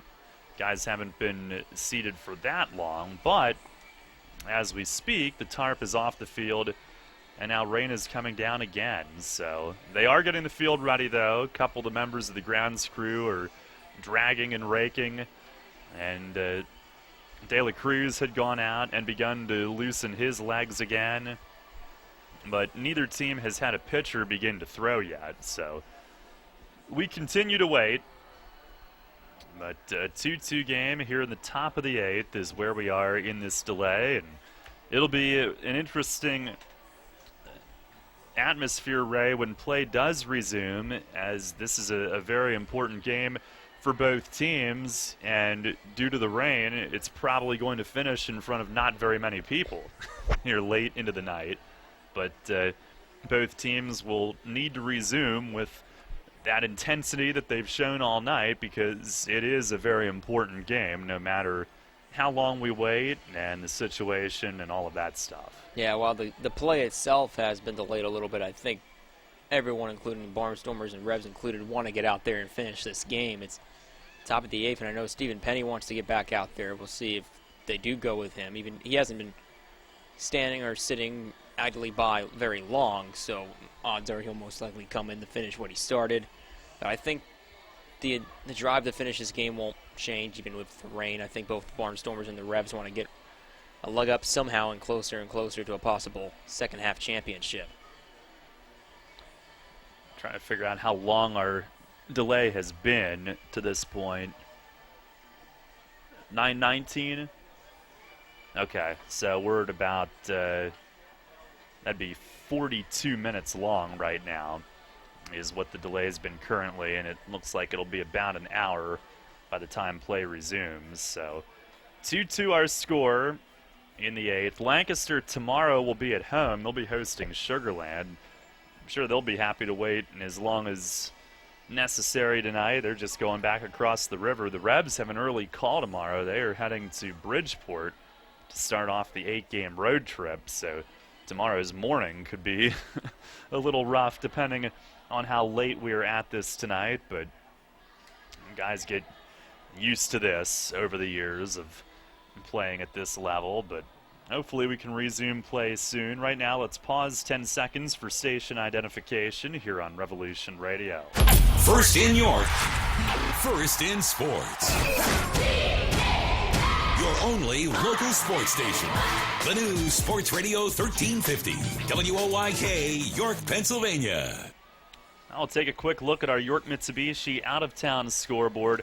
Long Island, all these games are final. Long Island beat Camden 11-2 at Bethpage Ballpark. Sugar Land a 4-3 win at Somerset. Bridgeport a 5-2 win at Southern Maryland. So the Bluefish with a win, Somerset with a loss. Bridgeport will be tied for first when the Revs head there to open a 4-game series to begin that 8-game road trip tomorrow night.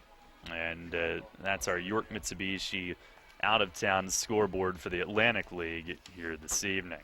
This rain delay for the Revs is their first since June 18th, believe it or not. During a game, anyway, they had a rain out on June 23rd and June 27th. But they haven't had a rain out or a rain delay since June 27th, about a month and a half. And continuing to wait, most of the guys are in the dugout and just waiting for the go-ahead. They had announced 10:20 as the resume time, so I guess we're going to go with that and plan accordingly. But Lancaster scored the first run tonight in the top of the second on a Mike McDade solo homer. Revs answered in the bottom of the third when Eric Patterson cranked a long home run out to right, tying it at 1-1.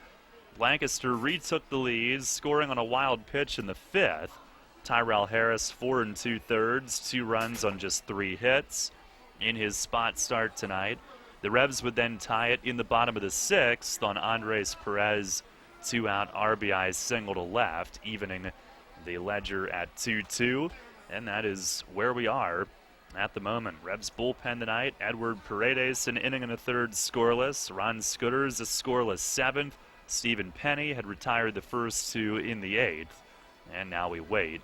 The rain delay with 2 outs in the top of the 8th. So 2-2 score, and once again, until further notice, we'll jump back to NBC Sports Radio, rejoining Amani and Dan. And as soon as we're ready to resume, we'll be back here. Again, we've been told 10:20 is the restart time, so hopefully we'll be back with baseball in about 10 to 15 minutes. Until then, keep it right here, and we'll send it to NBC Sports Radio for at least the next 10 to 15 minutes or so to finish this delay situation right here on Sports Radio 1350 WOYK.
Back here at Santander Stadium, this rain delay about to come to a close. 2-2 game here in the top of the 8th inning.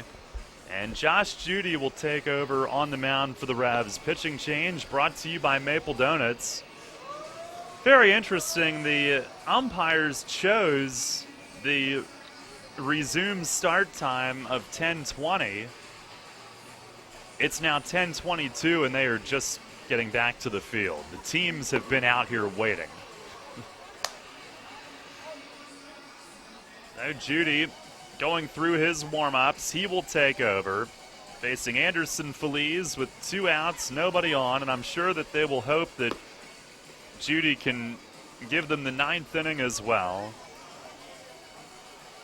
Beyond that tonight, they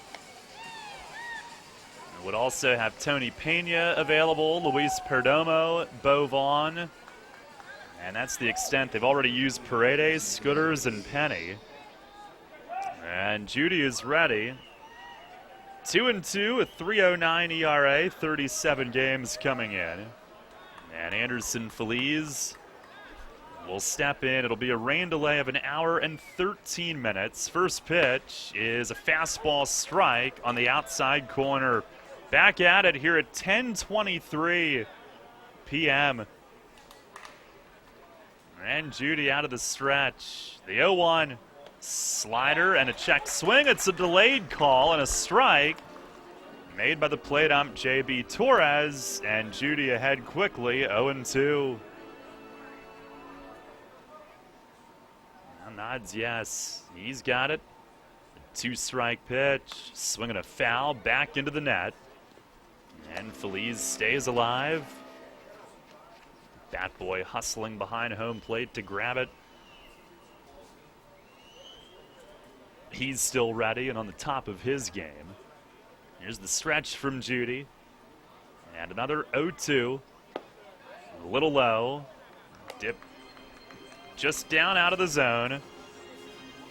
Against Lancaster this season, Judy is 1-1 with 2 saves, 7 1/3 innings, 1 run, 3 hits. He's ready and fires. And a ground ball up the middle, base hit, right over the second base bag.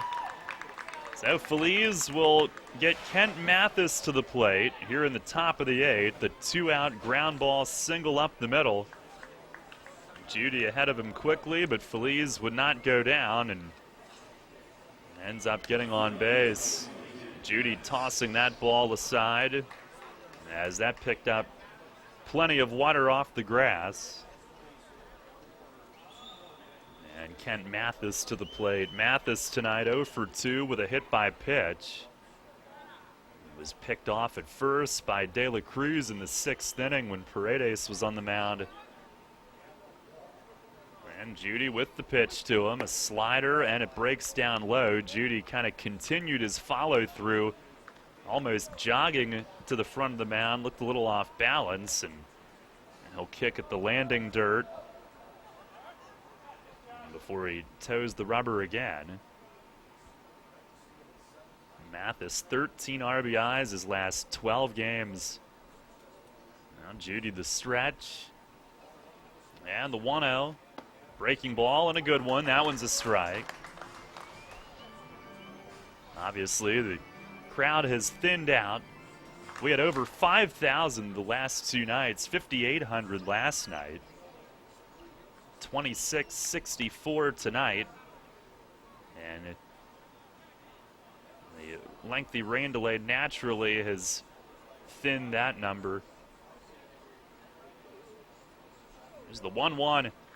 And down low, and it glanced off the glove of De La Cruz. It rolls all the way back. It'll be a pass ball. And now all of a sudden, Lancaster with a runner at second base.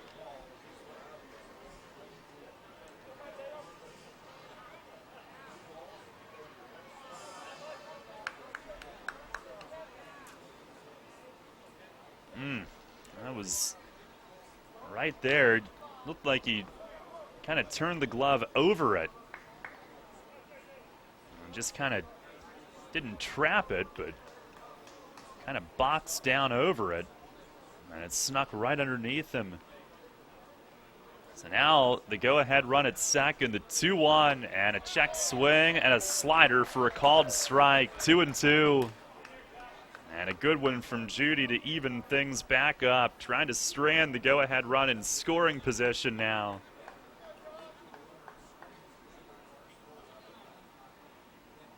Two-two here in the top of the 8th. And he looks in, nods yes. Couple of checks back, and the pitch. A check swing, Nubber back to the mound. Judy's got it. He'll run to first and underhands to Nash, inning over. No runs, 1 hit, and the go-ahead run left at second base. We head to the bottom of the 8th inning. That didn't take long. The Revs and Barnstormers tied at 2. Payne doesn't take Sunday off. Neither do we. We're open weekdays 8 to 8 and weekends 9 to 6. Just walk into WellSpan Urgent Orthopedics, 2319 South George Street in York, across from the Apple Hill Health Campus. Visit wellspan.org/urgent orthopedics today. Are you getting pumped for another year of high school football? Well, all this month, Sports Radio 1350 WOYK lays it all out for you in the High School Football Spotlight, presented by WellSpan Sports Medicine. Catch a preview every day in August on Sports Radio 1350 as we break down the teams and the players of the 2015 York Adams League. Or go to WOYK1350.com to access this year's complete lineup of high school football previews. Then, this fall, every Friday night, it's the High School Football Game of the Week, presented by WellSpan Sports Medicine, and only here on Sports Radio 1350. We're everywhere. Listen on the go with the WOYK mobile apps. Download today at WOYK1350.com. Summer is about taking time for what really matters. Spending time with the family, enjoying nature's beauty, having a healthy lawn you can be proud of, plus the time to enjoy it. With Heritage Lawn and Landscape Care, you get world-class environmentally responsible lawn care from a hometown team. The result is a vibrant, beautiful lawn that turns heads and boosts curb appeal. Visit us at heritagelawnandlandscape.com. Your home for Revolution Baseball. Sports Radio 1350 WOYK.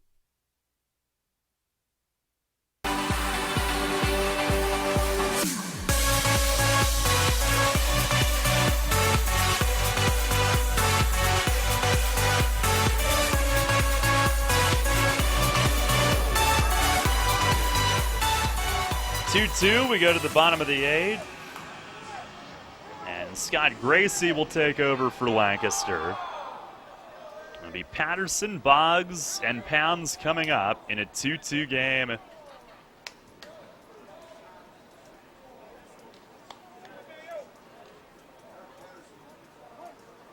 Hang on, I'm tweeting. Patterson digs in. Gracie's first pitch of the inning, a breaking ball, and it tumbles in for a strike. Pitching change brought to you by Maple Donuts. The 5th Lancaster reliever used tonight.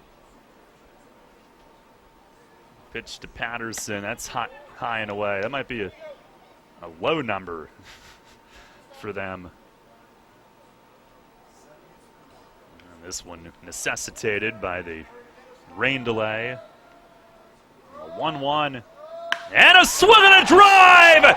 Deep right center, it is gone! Eric Patterson with his 2nd home run of the night! And the wait was certainly worth that shot! 3-2, the Revs take the lead here in the bottom of the 8th! What a blast! Patterson with his 2nd bomb of the night! And the Revs have their first lead of the night here in the bottom of the 8th. Good night. What a mammoth shot that was. Here's Brandon Boggs.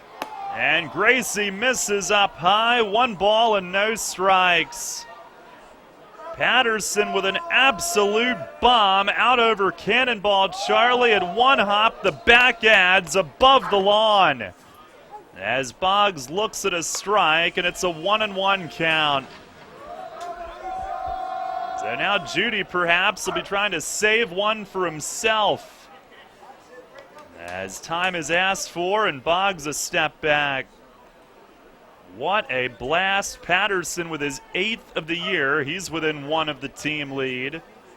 Pitch to Boggs, a breaking ball, down low.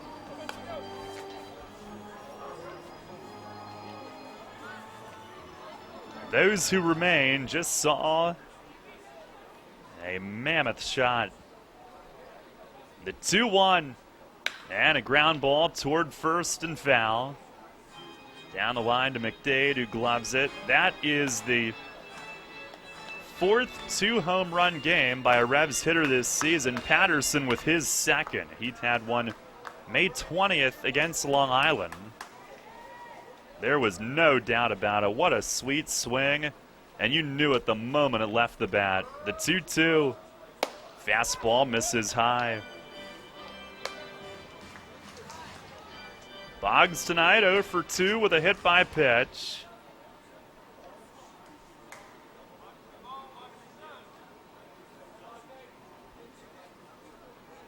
On a 3-2, and a swing and a pop up at third. Feliz in foul ground, approaching the dugout, and he's got room and makes the play. And there's one down. Now the Revs a 3-2 lead now in the top of the 9th. Lancaster will have the middle third of their order due up. McDade, Cutler, and Galvez. Here's Brian Pounds.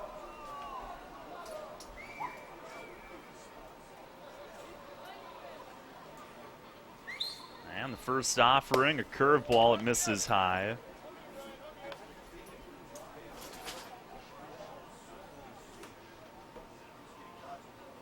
I'm digging in the media guide here for something. Here's the 1-0.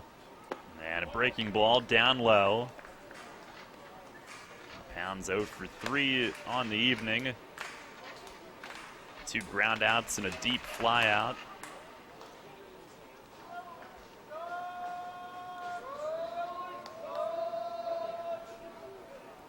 On the stretch, the 2-0.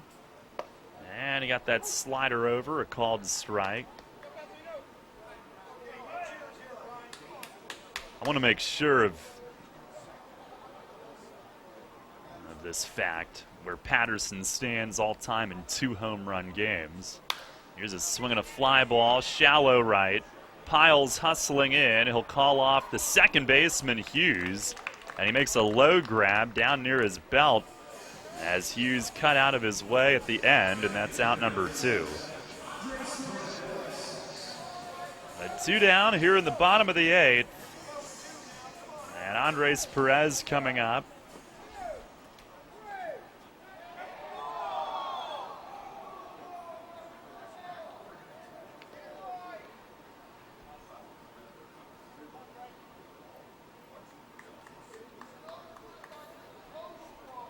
Perez 2 for 3 with an RBI single tonight. Pitch from Gracie, a breaking ball. It's a called strike. It will be Judy in the 9th. There is no activity.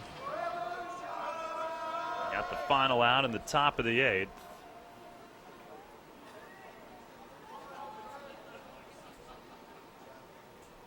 Now the 0-1.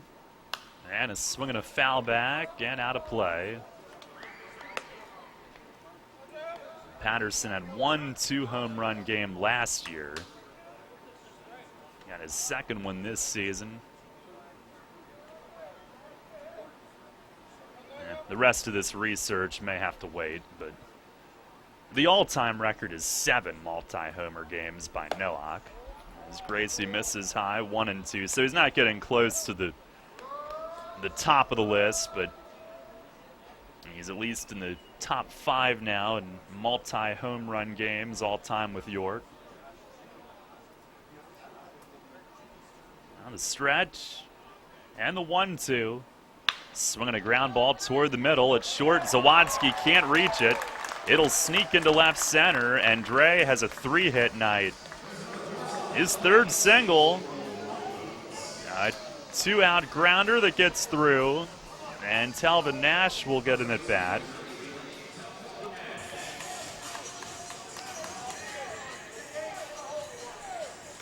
Nash 0 for 2 with a walk tonight. Lancaster in the 9th. McDade, Cutler, Galvez. That's who's due to face Judy. And the first pitch to Nash is swung on and fouled straight back. Gracie's got 2 wins against York, no losses. Overall this year, 4-0 with a 2.06 ERA. Revs have taken the lead against him, though, and now Nash will ask for time and back out, swatting at some gnats.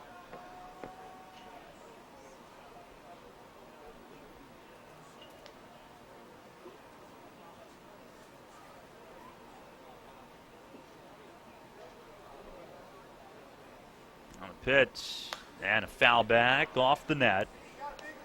All right, that was the third 2-home run game of Patterson's career, which ties him for 5th on the Revs all-time list.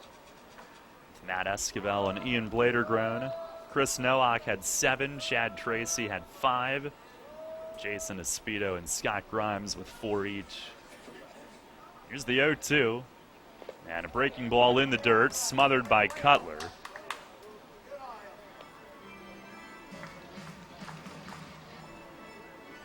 Hey, Ray. Daryl. What the heck were you doing between innings? Just going for a run. Oh, okay. Like on the field, or? Yeah. Yeah? In that general area. Yeah? People were chasing me. Saw some commotion. Here's the 1-2. Foul tip, back to the backstop. What was your view of Patterson's home run? I almost didn't see it. I came out and it was right as I saw it leave the stadium. That was pretty exciting. That thing was so loud. Oh my goodness. Could probably hear it anywhere in the stadium. From here in the booth, it sounded like the cannon went off early. Here's the 1-2. Swing and a miss. Scott Nash reaching at a slider away. And that'll end the inning, but the Revs take the lead, and they will take it to the 9th. Eric Patterson's second home run of the night. He has launched 2 of them deep to right. This one out toward right center. Right out over Cannonball Charlie. And Josh Judy back to the mound as we go to the 9th inning. It's the Revs 3 and the Barnstormers 2. When she looks up and says, "Dad, I'm playing field hockey," try not to show fear. She's quite capable of joining that fury of females churning down field, sticks in hand, ready to conquer and crush the opposition. In fact, in her mind, she's been ready to play. But you won't be ready until you take her to Flying Feet Sports Shoes. Flying Feet. Flying Feet is the one place that makes sense of all the sports your kids are into, especially field hockey footwear. No, it's not just sneakers, Dad. She'll need shin guards and socks, and don't forget hockey balls, stick bags, grip tape, and hockey sticks from Dita and Gray's Cranberry. Flying Feet covers every player, every size, every ability, even goalie sticks. Dad, you're about to get an education on the art of fierce female competitive instinct, but Flying Feet can help you navigate that treacherous turf. They've been outfitting field hockey players and entire teams since your wife played back in '83. Flying Feet. Flying Feet Sports Shoes, 1511 Mount Rose Avenue, York, just off exit 11 of I-83. Are you dreading the impending doom of planning your company or group holiday party this year? Are you looking for something new and fresh of built-in catering and event planning? Well, the York Revolution has the solution for you. Our White Rose Hall offers a unique event space for groups of up to 200 people and is available year-round. Your event at Santander Stadium can be customized to fit your needs and budget with full-service event planning, catering, and the unique allure of the ballpark setting. In addition to holiday parties, we can host any type of business or group function. For a facility tour or to book your space today, please call the Apple Chevrolet ticket office at 717-801-HITS or visit YorkRevolution.com. Your county, your teams. Sports Radio 1350 WOYK. First in York, first in sports.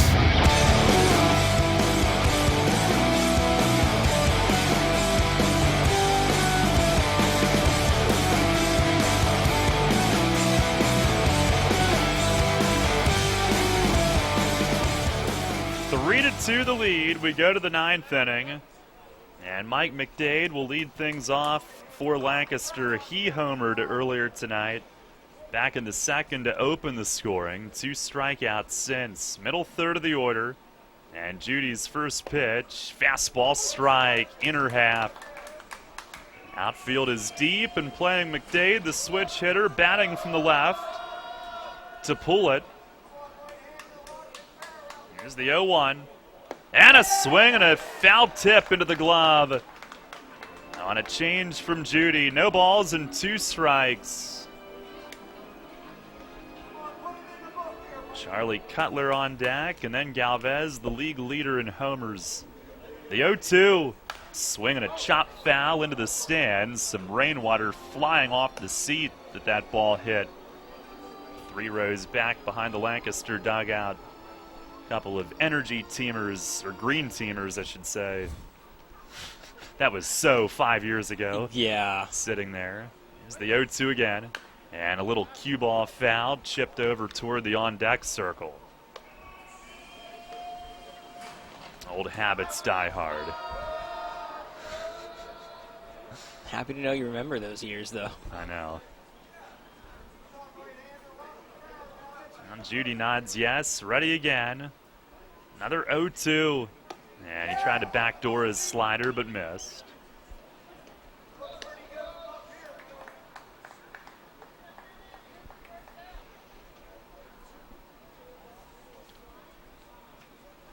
Now set. The 1-2. Swinging a ground ball to third. Pounds can't backhand it. Down the line. Down the left field line. And McDade, the tying run, will make it into second base with nobody out. A soft ground ball. They were playing him to pull, and Pounds had to go a long way to his right. Tried to backhand it, and it may have fooled him almost like a changeup the way that it was hit. And now they'll pinch run. Kajimoto at second base. A soft little grounder the other way. They were playing him well off the line, and Pounds tried to get all the way over and backhand it, and it just snuck by. Now the tying run at second base, and a base hit could tie this thing again. Here's Charlie Cutler. Revs up 3-2 here in the top of the 9th. The debate over guarding the lines there, they figured playing McDade to pull was the bigger thing, and lo and behold, he finds the line. Corners are in here, and Judy's first pitch to Cutler is down and away. And kind of a late stab by De La Cruz. Fortunately able to handle it cleanly. Lancaster's got somebody up again. Looks like Andrelzik. There's the stretch from Judy. The 1-0. Swinging a ground ball right side. It stayed low. Mikey adjusts, though, and moving toward his left. A short dump off to first. 1 away. The tying run. Kajimoto goes to third. Gives a hand pound to DJ Boston, who towers over him. And here's Brian Cavazos Galvez with the tying run at third and 1 out. Revs will play the infield in.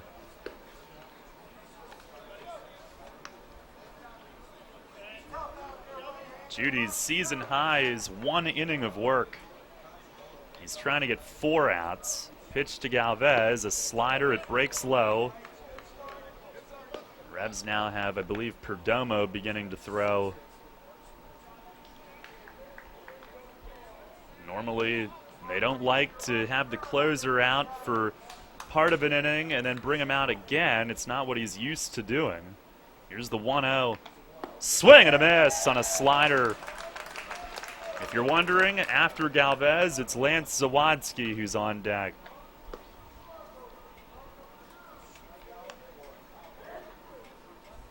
Galvez 2 for 3 tonight with a run scored. The stretch. The 1-1.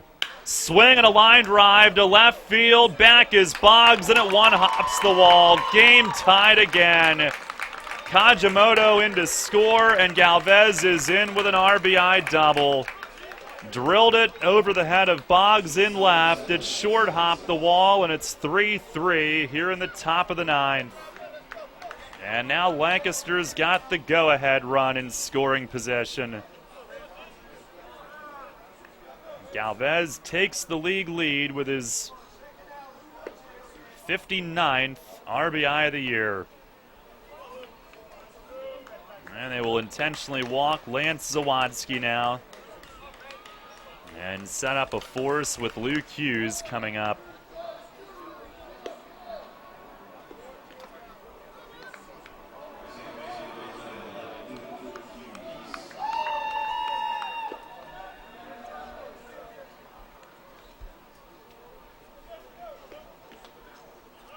Patterson's second home run of the night, not enough. And now scrapping to try to keep it tied. Hughes stands in. And the pitch from Judy, a fastball. It's a strike on the outside corner. Hughes 1 for 2 tonight. Walk, single, strikeout in that order. Galvez at second, Zawadski at first. The 0-1 and a foul back. Up over the roof. No balls and 2 strikes. Now it's Andrelzik getting ready for Lancaster.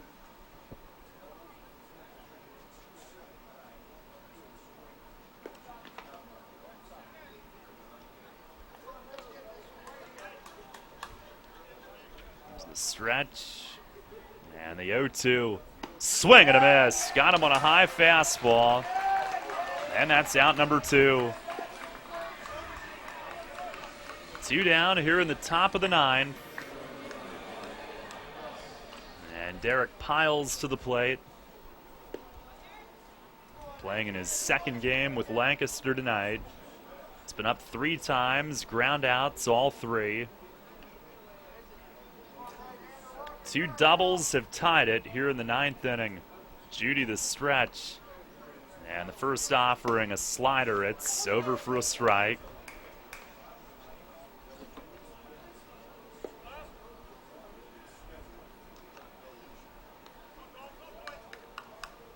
All set with it.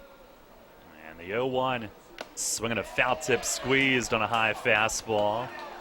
Piles chasing what would have been a ball. Nothing in 2.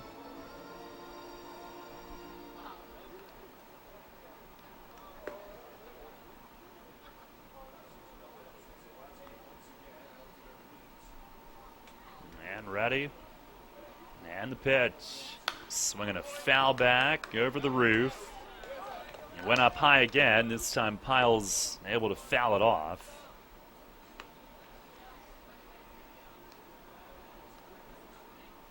First and second with 2 outs here in the top of the 9th. Tying run is home. And Judy's set. There's the 0-2.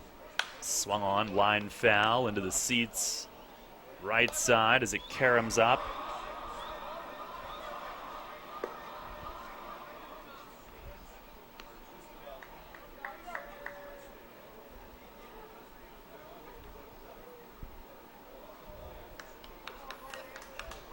Judy's 29th pitch coming up. He's ready and deals, and is swinging a foul right side again. Makes it up over the roof on the first base concourse.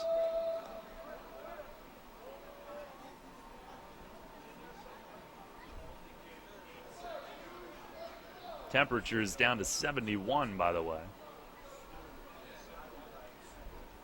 And Judy again. Another 0-2. And a swing and a little tapper. Judy hustles toward first. Picks up, underhands to Nash, and the inning's over. But the Revs will have to play on tonight if they want to win this one. Lancaster ties it with a run on 2 hits, 2 men left. We go to the bottom of the 9th inning. It's a 3-3 game. Hi, this is Tom Dasher, President of Tom Dasher Investment Services. I specialize in retirement planning and strategies to meet individual personal goals. Whether you are looking for wealth accumulation or to maximize your retirement income. Oh, heck, this is sounding just like another commercial. Hey, listen, it's this simple. We use risk-free investment vehicles, whether you are looking to still build wealth accumulation or you want retirement income or a combination of both. It is all about getting your money parked in the place that will benefit you the most. If you want to do that, call me. My office number is 246-3879 or my mobile is 487-2096 or contact me at my new website at tomdasher.com. Broadway Transmission? I don't know how they do it. We've been in business for 60 years at the same location. I don't know how they do it. It's our long-term nationwide warranties. Oh, and don't forget our online appointment scheduling. I still don't know how they do it. They toted my van at no cost with my repair. It's our ATRA certified technicians. Don't forget the good-looking genius in the office. Come on, man. I know they helped me with financing. Still, with my bad credit, I don't know how they do it. I did my research and felt comfortable that Broadway is a AAA approved specialty repair shop. I showed my AAA card and saved some hard-earned cash.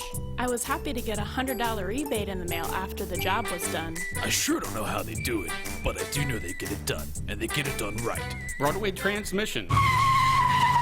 We'll get your shift together and back on the road fast. Check us out on the web at BroadwayTrans.com or stop in and see how it's done. Join me, Steve Zabin, mornings at 6 on Sports Radio 1350 WOYK.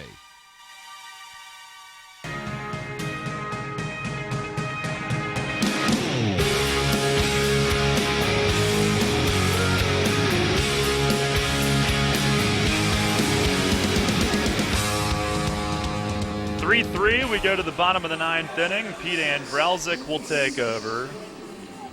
And Luis De La Cruz will be the first to face him. 1 for 3 in the night. Any defensive changes, Ray, or just Andrelzik? Some defensive changes as well. Juan Apodaca is now catching. Charlie Cutler has been moved to first base. First pitch is in the dirt. A slider. Oh, yeah, because McDade was pinch run for, obviously. Thank you, Ray. Anytime. By the way, that rain delay officially 1 hour and 13 minutes. That's why we're still going. Here's the 1-0. And a slider over for a strike. Well, Revs won in their final at bat on Monday night. 1-1. Oh, way outside. If they're able to do it tonight, it would be a franchise record 9th time this season. De La Cruz is 1 for 3, singled his last time up.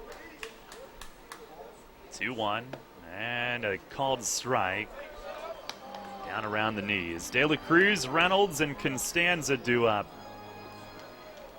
Here in the bottom of the ninth, the 2-2 swung on, chopped right side. Hughes over to his left, gloves it high, and tosses to first for the out. And 1 away. Pete Andrelzik, 4-2 with a 1.95 ERA. It's his 40th appearance, 5 saves. He's held opponents to a 2.03 average.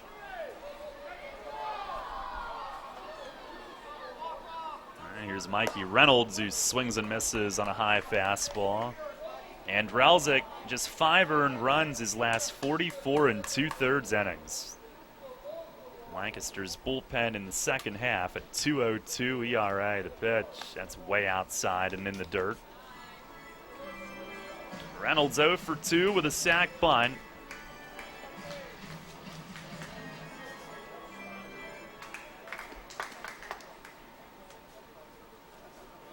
Line, the pitch to him, and a fastball in for a strike. Down in the zone to even things. Or actually, to jump ahead, Emmanuel Boer to pitch off. 1-2. Now he deals, and that's inside. Mikey jumps back. Andrelzik against York, 2-1, a 1.56 ERA. Winds and delivers. And a line drive, right field base hit toward the line and juggled momentarily by Piles, but he fires in quickly, but the winning run's on base. Mikey Reynolds a single to right, and Piles is fortunate. It's wet grass. He was moving to his left. That thing had a chance to hit the grass and take off and stay low, and he almost didn't get the glove down low enough. Here's Jose Constanza. And Mikey on, and he's got speed too. And Drelzik stretches and steps off and looks him back. Constanza tonight, 1 for 4. Winning run on here in a 3-3 game. And Drelzik set. First pitch is a pitch out, and he almost threw a strike. Apodaca reaching back toward the plate. It's ball 1, and nobody was moving. Apodaca's thrown out 10 of 38, attempting stealers. 26%. The 1-0 swung on, tap back to Andrelzik. Throws to second. The turn to first is in time. A 1-6-3 double play, and we're going extra innings here tonight. Zawadzki firing to first. Cutler had to reach up the line a bit, but held the bag. No runs, 1 hit, and nobody left. We go to the 10th inning. Here tonight, it is the Revs 3 and the Barnstormers 3.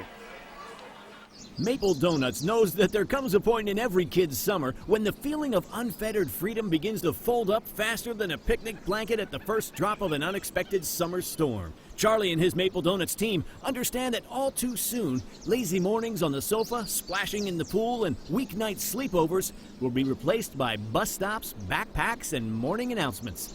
But Maple Donuts says there's a bright side to the first day of school, kids. Because when you stumble into the kitchen that first morning, chances are you'll be greeted by Mom, enjoying her cup of Maple Donuts' famous coffee and sitting next to a back-to-school tradition, a box of Maple Donuts. And somewhere buried in that box, hand-picked by Mom from Maple Donuts' 58 varieties, you may find that, yes, summer is over, but another school year may not be so bad after all. So for every kid coming to grips with going back to school, we say thanks, Mom. And thank you, Maple Donuts. Maple Donuts taste right.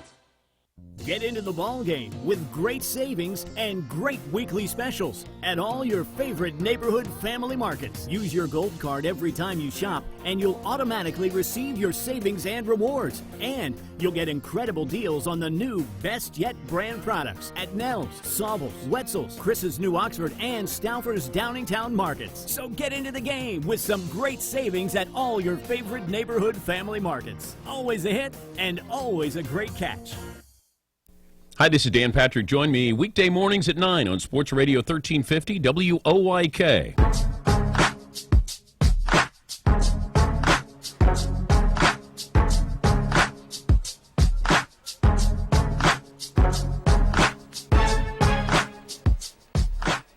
Top of the 10th, 3-3 is our score, as Luis Perdomo will take over. Top of the order for Lancaster, as Zach Collier leads things off. 3-3 as we start the 10th. Corners are in. First pitch to the speedster, and he does try to bunt his way on and fouls it off to the left. Collier 0 for 3 with a walk. The Revs trying to get 4 outs from Judy, which they did for the first time this season, but run scoring in the top of the 10th, or in the top of the 9th. And we play on. Here's the 0-1. Swing and a miss. Good change up, down. Really, the rain forced Penny from the game. It also probably forced Marcus Walden out of the game after 1 hit or 2. And maybe both teams losing a reliever because of the delay. Here's a change up, down, a check. They appeal to third, and they rule that Collier did not go. For the Revs, extra innings for the 9th time this season, a 4-4 record. Lancaster 5-3. They're also playing in their 9th in extras. Feels like they've been the extras more than 9 this season. And a swing and a miss here. Another good changeup from Perdomo. Strikes out Collier to begin the 10th.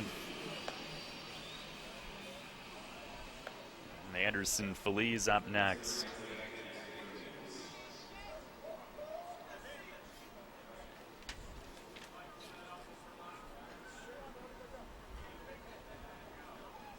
Revs record for most extra inning games in a season, 11 twice, 2013 and 2009.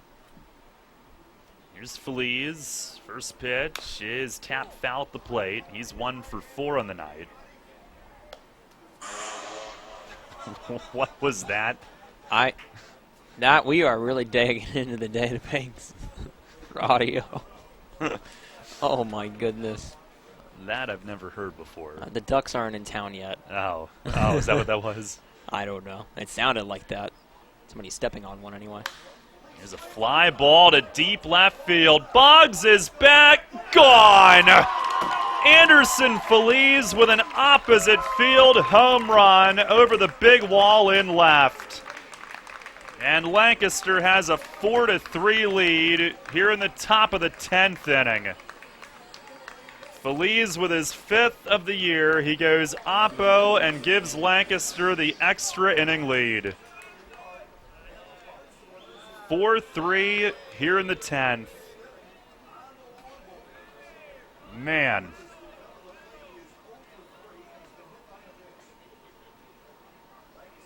Opposite field home run is probably not what anyone expected from the 2-hole. Here's Kent Mathis. And Perdomo with a slider for a called strike. So the Revs now down a run. In the bottom of the 10th, we'll have Valdez, Patterson, and Boggs due up.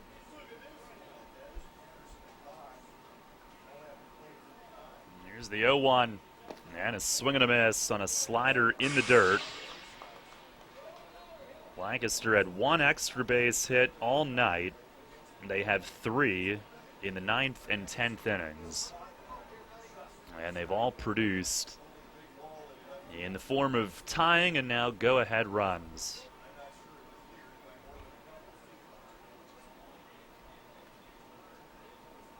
Perdomo with the 0-2.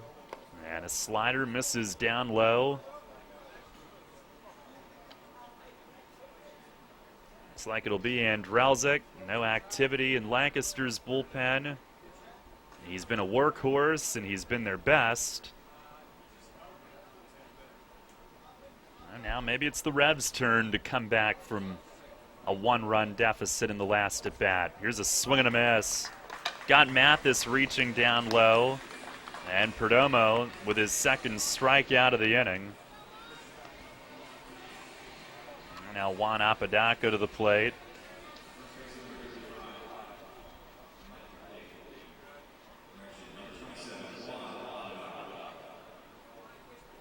Apodaca's first at bat of the night, hitting at 208 with a home run and 9 driven in. And Perdomo's first pitch, a slider that breaks away for ball 1.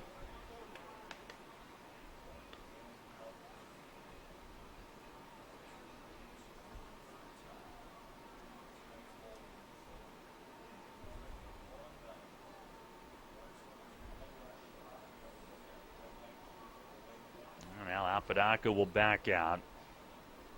Revs were 2 outs away from winning.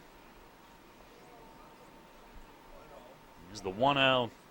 That's inside, forcing the jump back.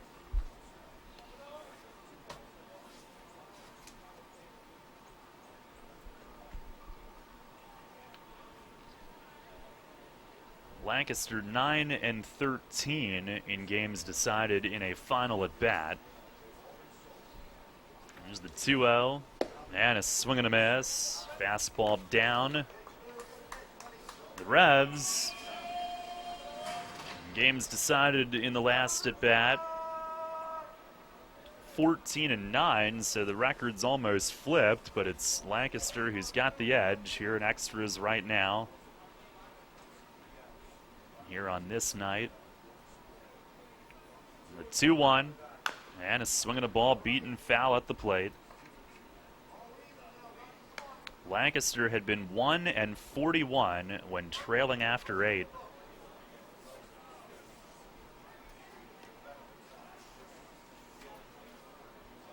The Revs had been 31-1 when leading after 8. Here's the stretch and the 2-2. Slider breaks down low. And will be a full count. It's only the 9th game pitch for Perdomo with the Revs. 7 1/3, 2 runs coming in. And the payoff pitch down in the dirt. And he ends up losing Apodaca to the walk.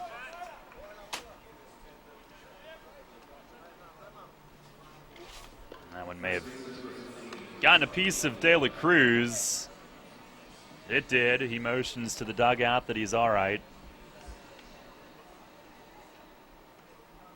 And Charlie Cutler coming up. 4-3 Lancaster here in the 10th inning.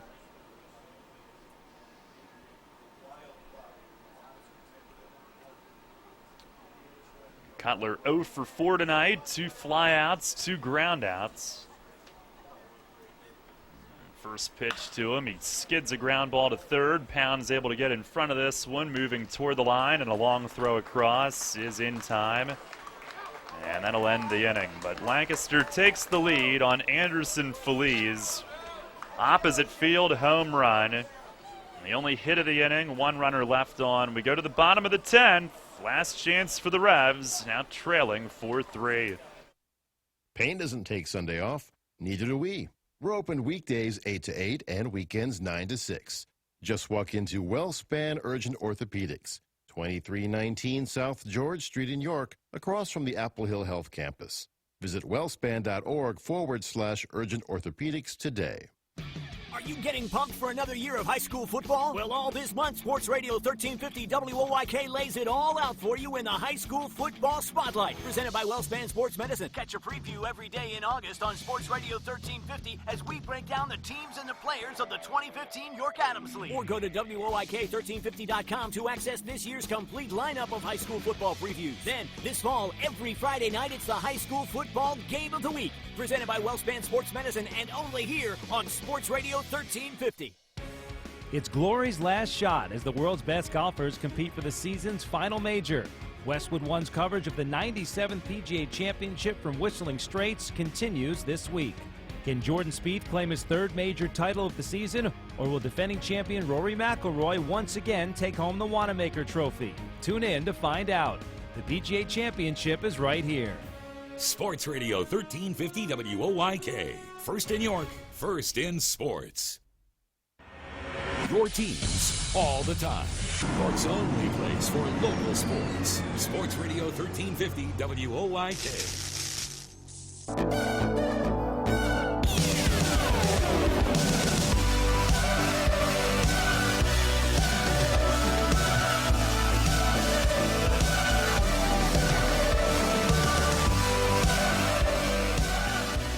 Bottom of the 10th.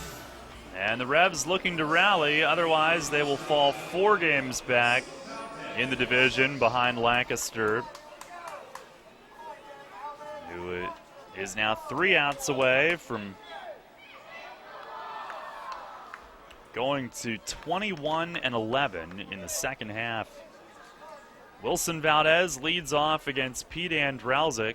First pitch of the inning is in at the knees for a strike. He worked a scoreless 9th, a ground out, then a single, but then followed that with a double play on a comebacker. Here's the 0-1, and a swing and a bouncer toward third and foul. Valdez 2 for 4 tonight. 2 singles and a run. Patterson and Boggs will follow.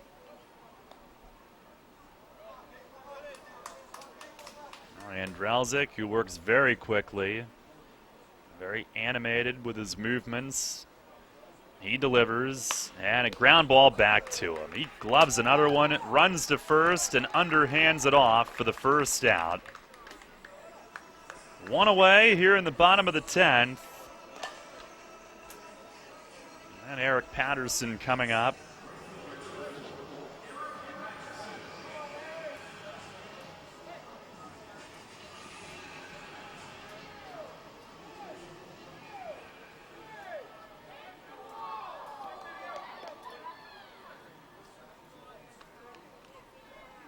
Patterson tonight, 2 for 4 with 2 home runs. He gave the Revs the lead with a homer in the 8th, and a breaking ball just missed to start him.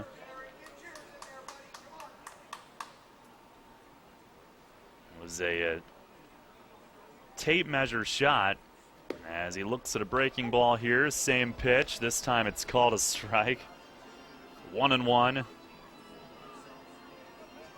Leaves him shaking his head. Here's the wind, the 1-1, and a swing and a miss. High fastball. It looked like he finished maybe just a little off balance. He'll take a walk out and readjust. It looked like maybe not off balance, but maybe a slip of the batting gloves as he tries to dry the grip.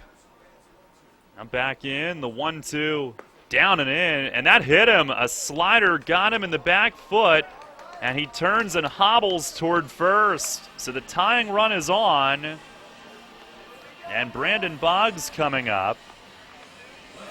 Patterson's homer leading off the bottom of the 8th gave the Revs the lead after an hour and 13-minute rain delay. And now do they pinch run for Patterson or not?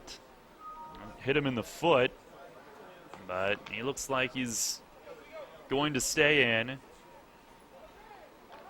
And here's Boggs, who's 0 for 3 with a hit by pitch. And Drelzik ready. First offering, a backdoor hook, and it's called a strike. 0-1 the count. Revs down 4-3 here in the bottom of the 10th. And the winning run now at the plate. Tying run on at first. And Drelzik ready. The 0-1. And a check swing on a pitch down low. They'll appeal out near second, and Mike Williams says he went.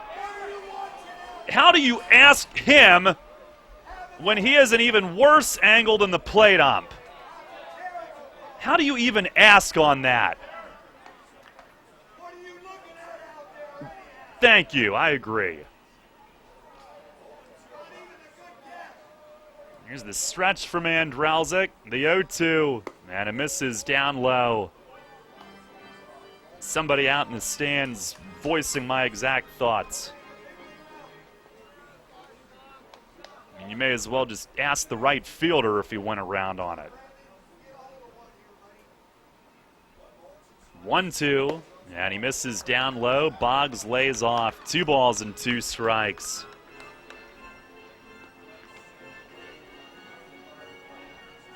By the way, Boggs' 10-game hitting streak is on the line. 0 for 3 with a hit by pitch. The 2-2, Patterson running, a swing and a miss, throw to second, and it's mishandled by Zawadzki and slipped away. It was a short hop, and he couldn't get the tag on, and Patterson a steal of second, and the tying run is at second base. Had the throw been above the grass, he'd have been out, most likely, and the game would have been over. A strikeout of Boggs. But Patterson finds scoring position, and he's there with 2 outs for Brian Pounds, who tonight is 0 for 4.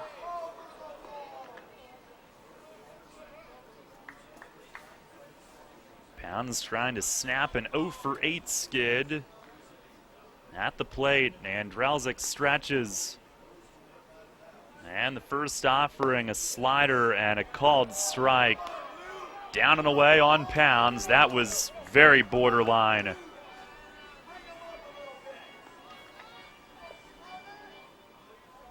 Pounds just 2 for 14 in this series, looking for a big hit here.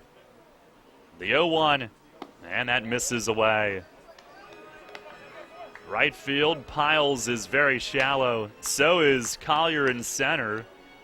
And Mathis is probably a step or 2 further in and left than normal. A lot of room on the left side of the infield. Zawadzki toward Patterson, the runner, who leads. Now backs away, the pitch, and a swing and a miss on a slider away. And the Revs are down to their final strike tonight. 1-2 with 2 outs in the 10th. Tying run is at second. And Drelzik hunched forward, looking in.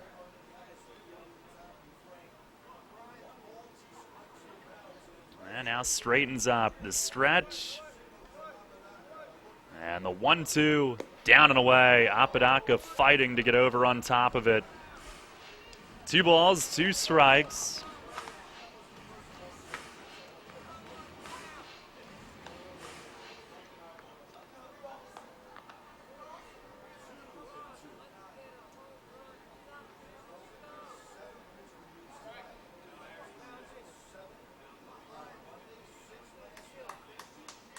A long look in here.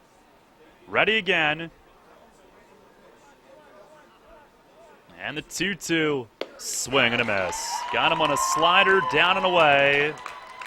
And the Barnstormers come back and win in 10 innings. 4-3 here in York tonight. Pete Andrelzik goes 2 innings to earn the win. It's not a save, but he essentially saves it for himself. And Lancaster takes 3 out of 4 here in York this week. And they lead the division by 4. For the Revs of the 10th, no runs, no hits. 1 runner left. It is a 5-3 homestand. And they will head out on the road in second place, 4 games behind, after dropping the pivotal finale here this evening. 4-3 your final in 10. Stay tuned. Post-game show follows next. Waking up with the Zabe. The Steve Zabin Show. I went to bed. I fell asleep because I couldn't stay up any longer. And in a weird way, Sally, I kind of like waking up and finding out who won. It's almost like a little bit of Christmas on random mornings. And you don't have to stay up and watch. It's just as good. The Steve Zabin Show on Yahoo Sports Radio. And I feel fresh this morning. Now, if I didn't have to wake up so early, of course I'd stay up late and I'd sleep until whenever. But given the choices, it's not the worst way to go, because here's a little game I now play.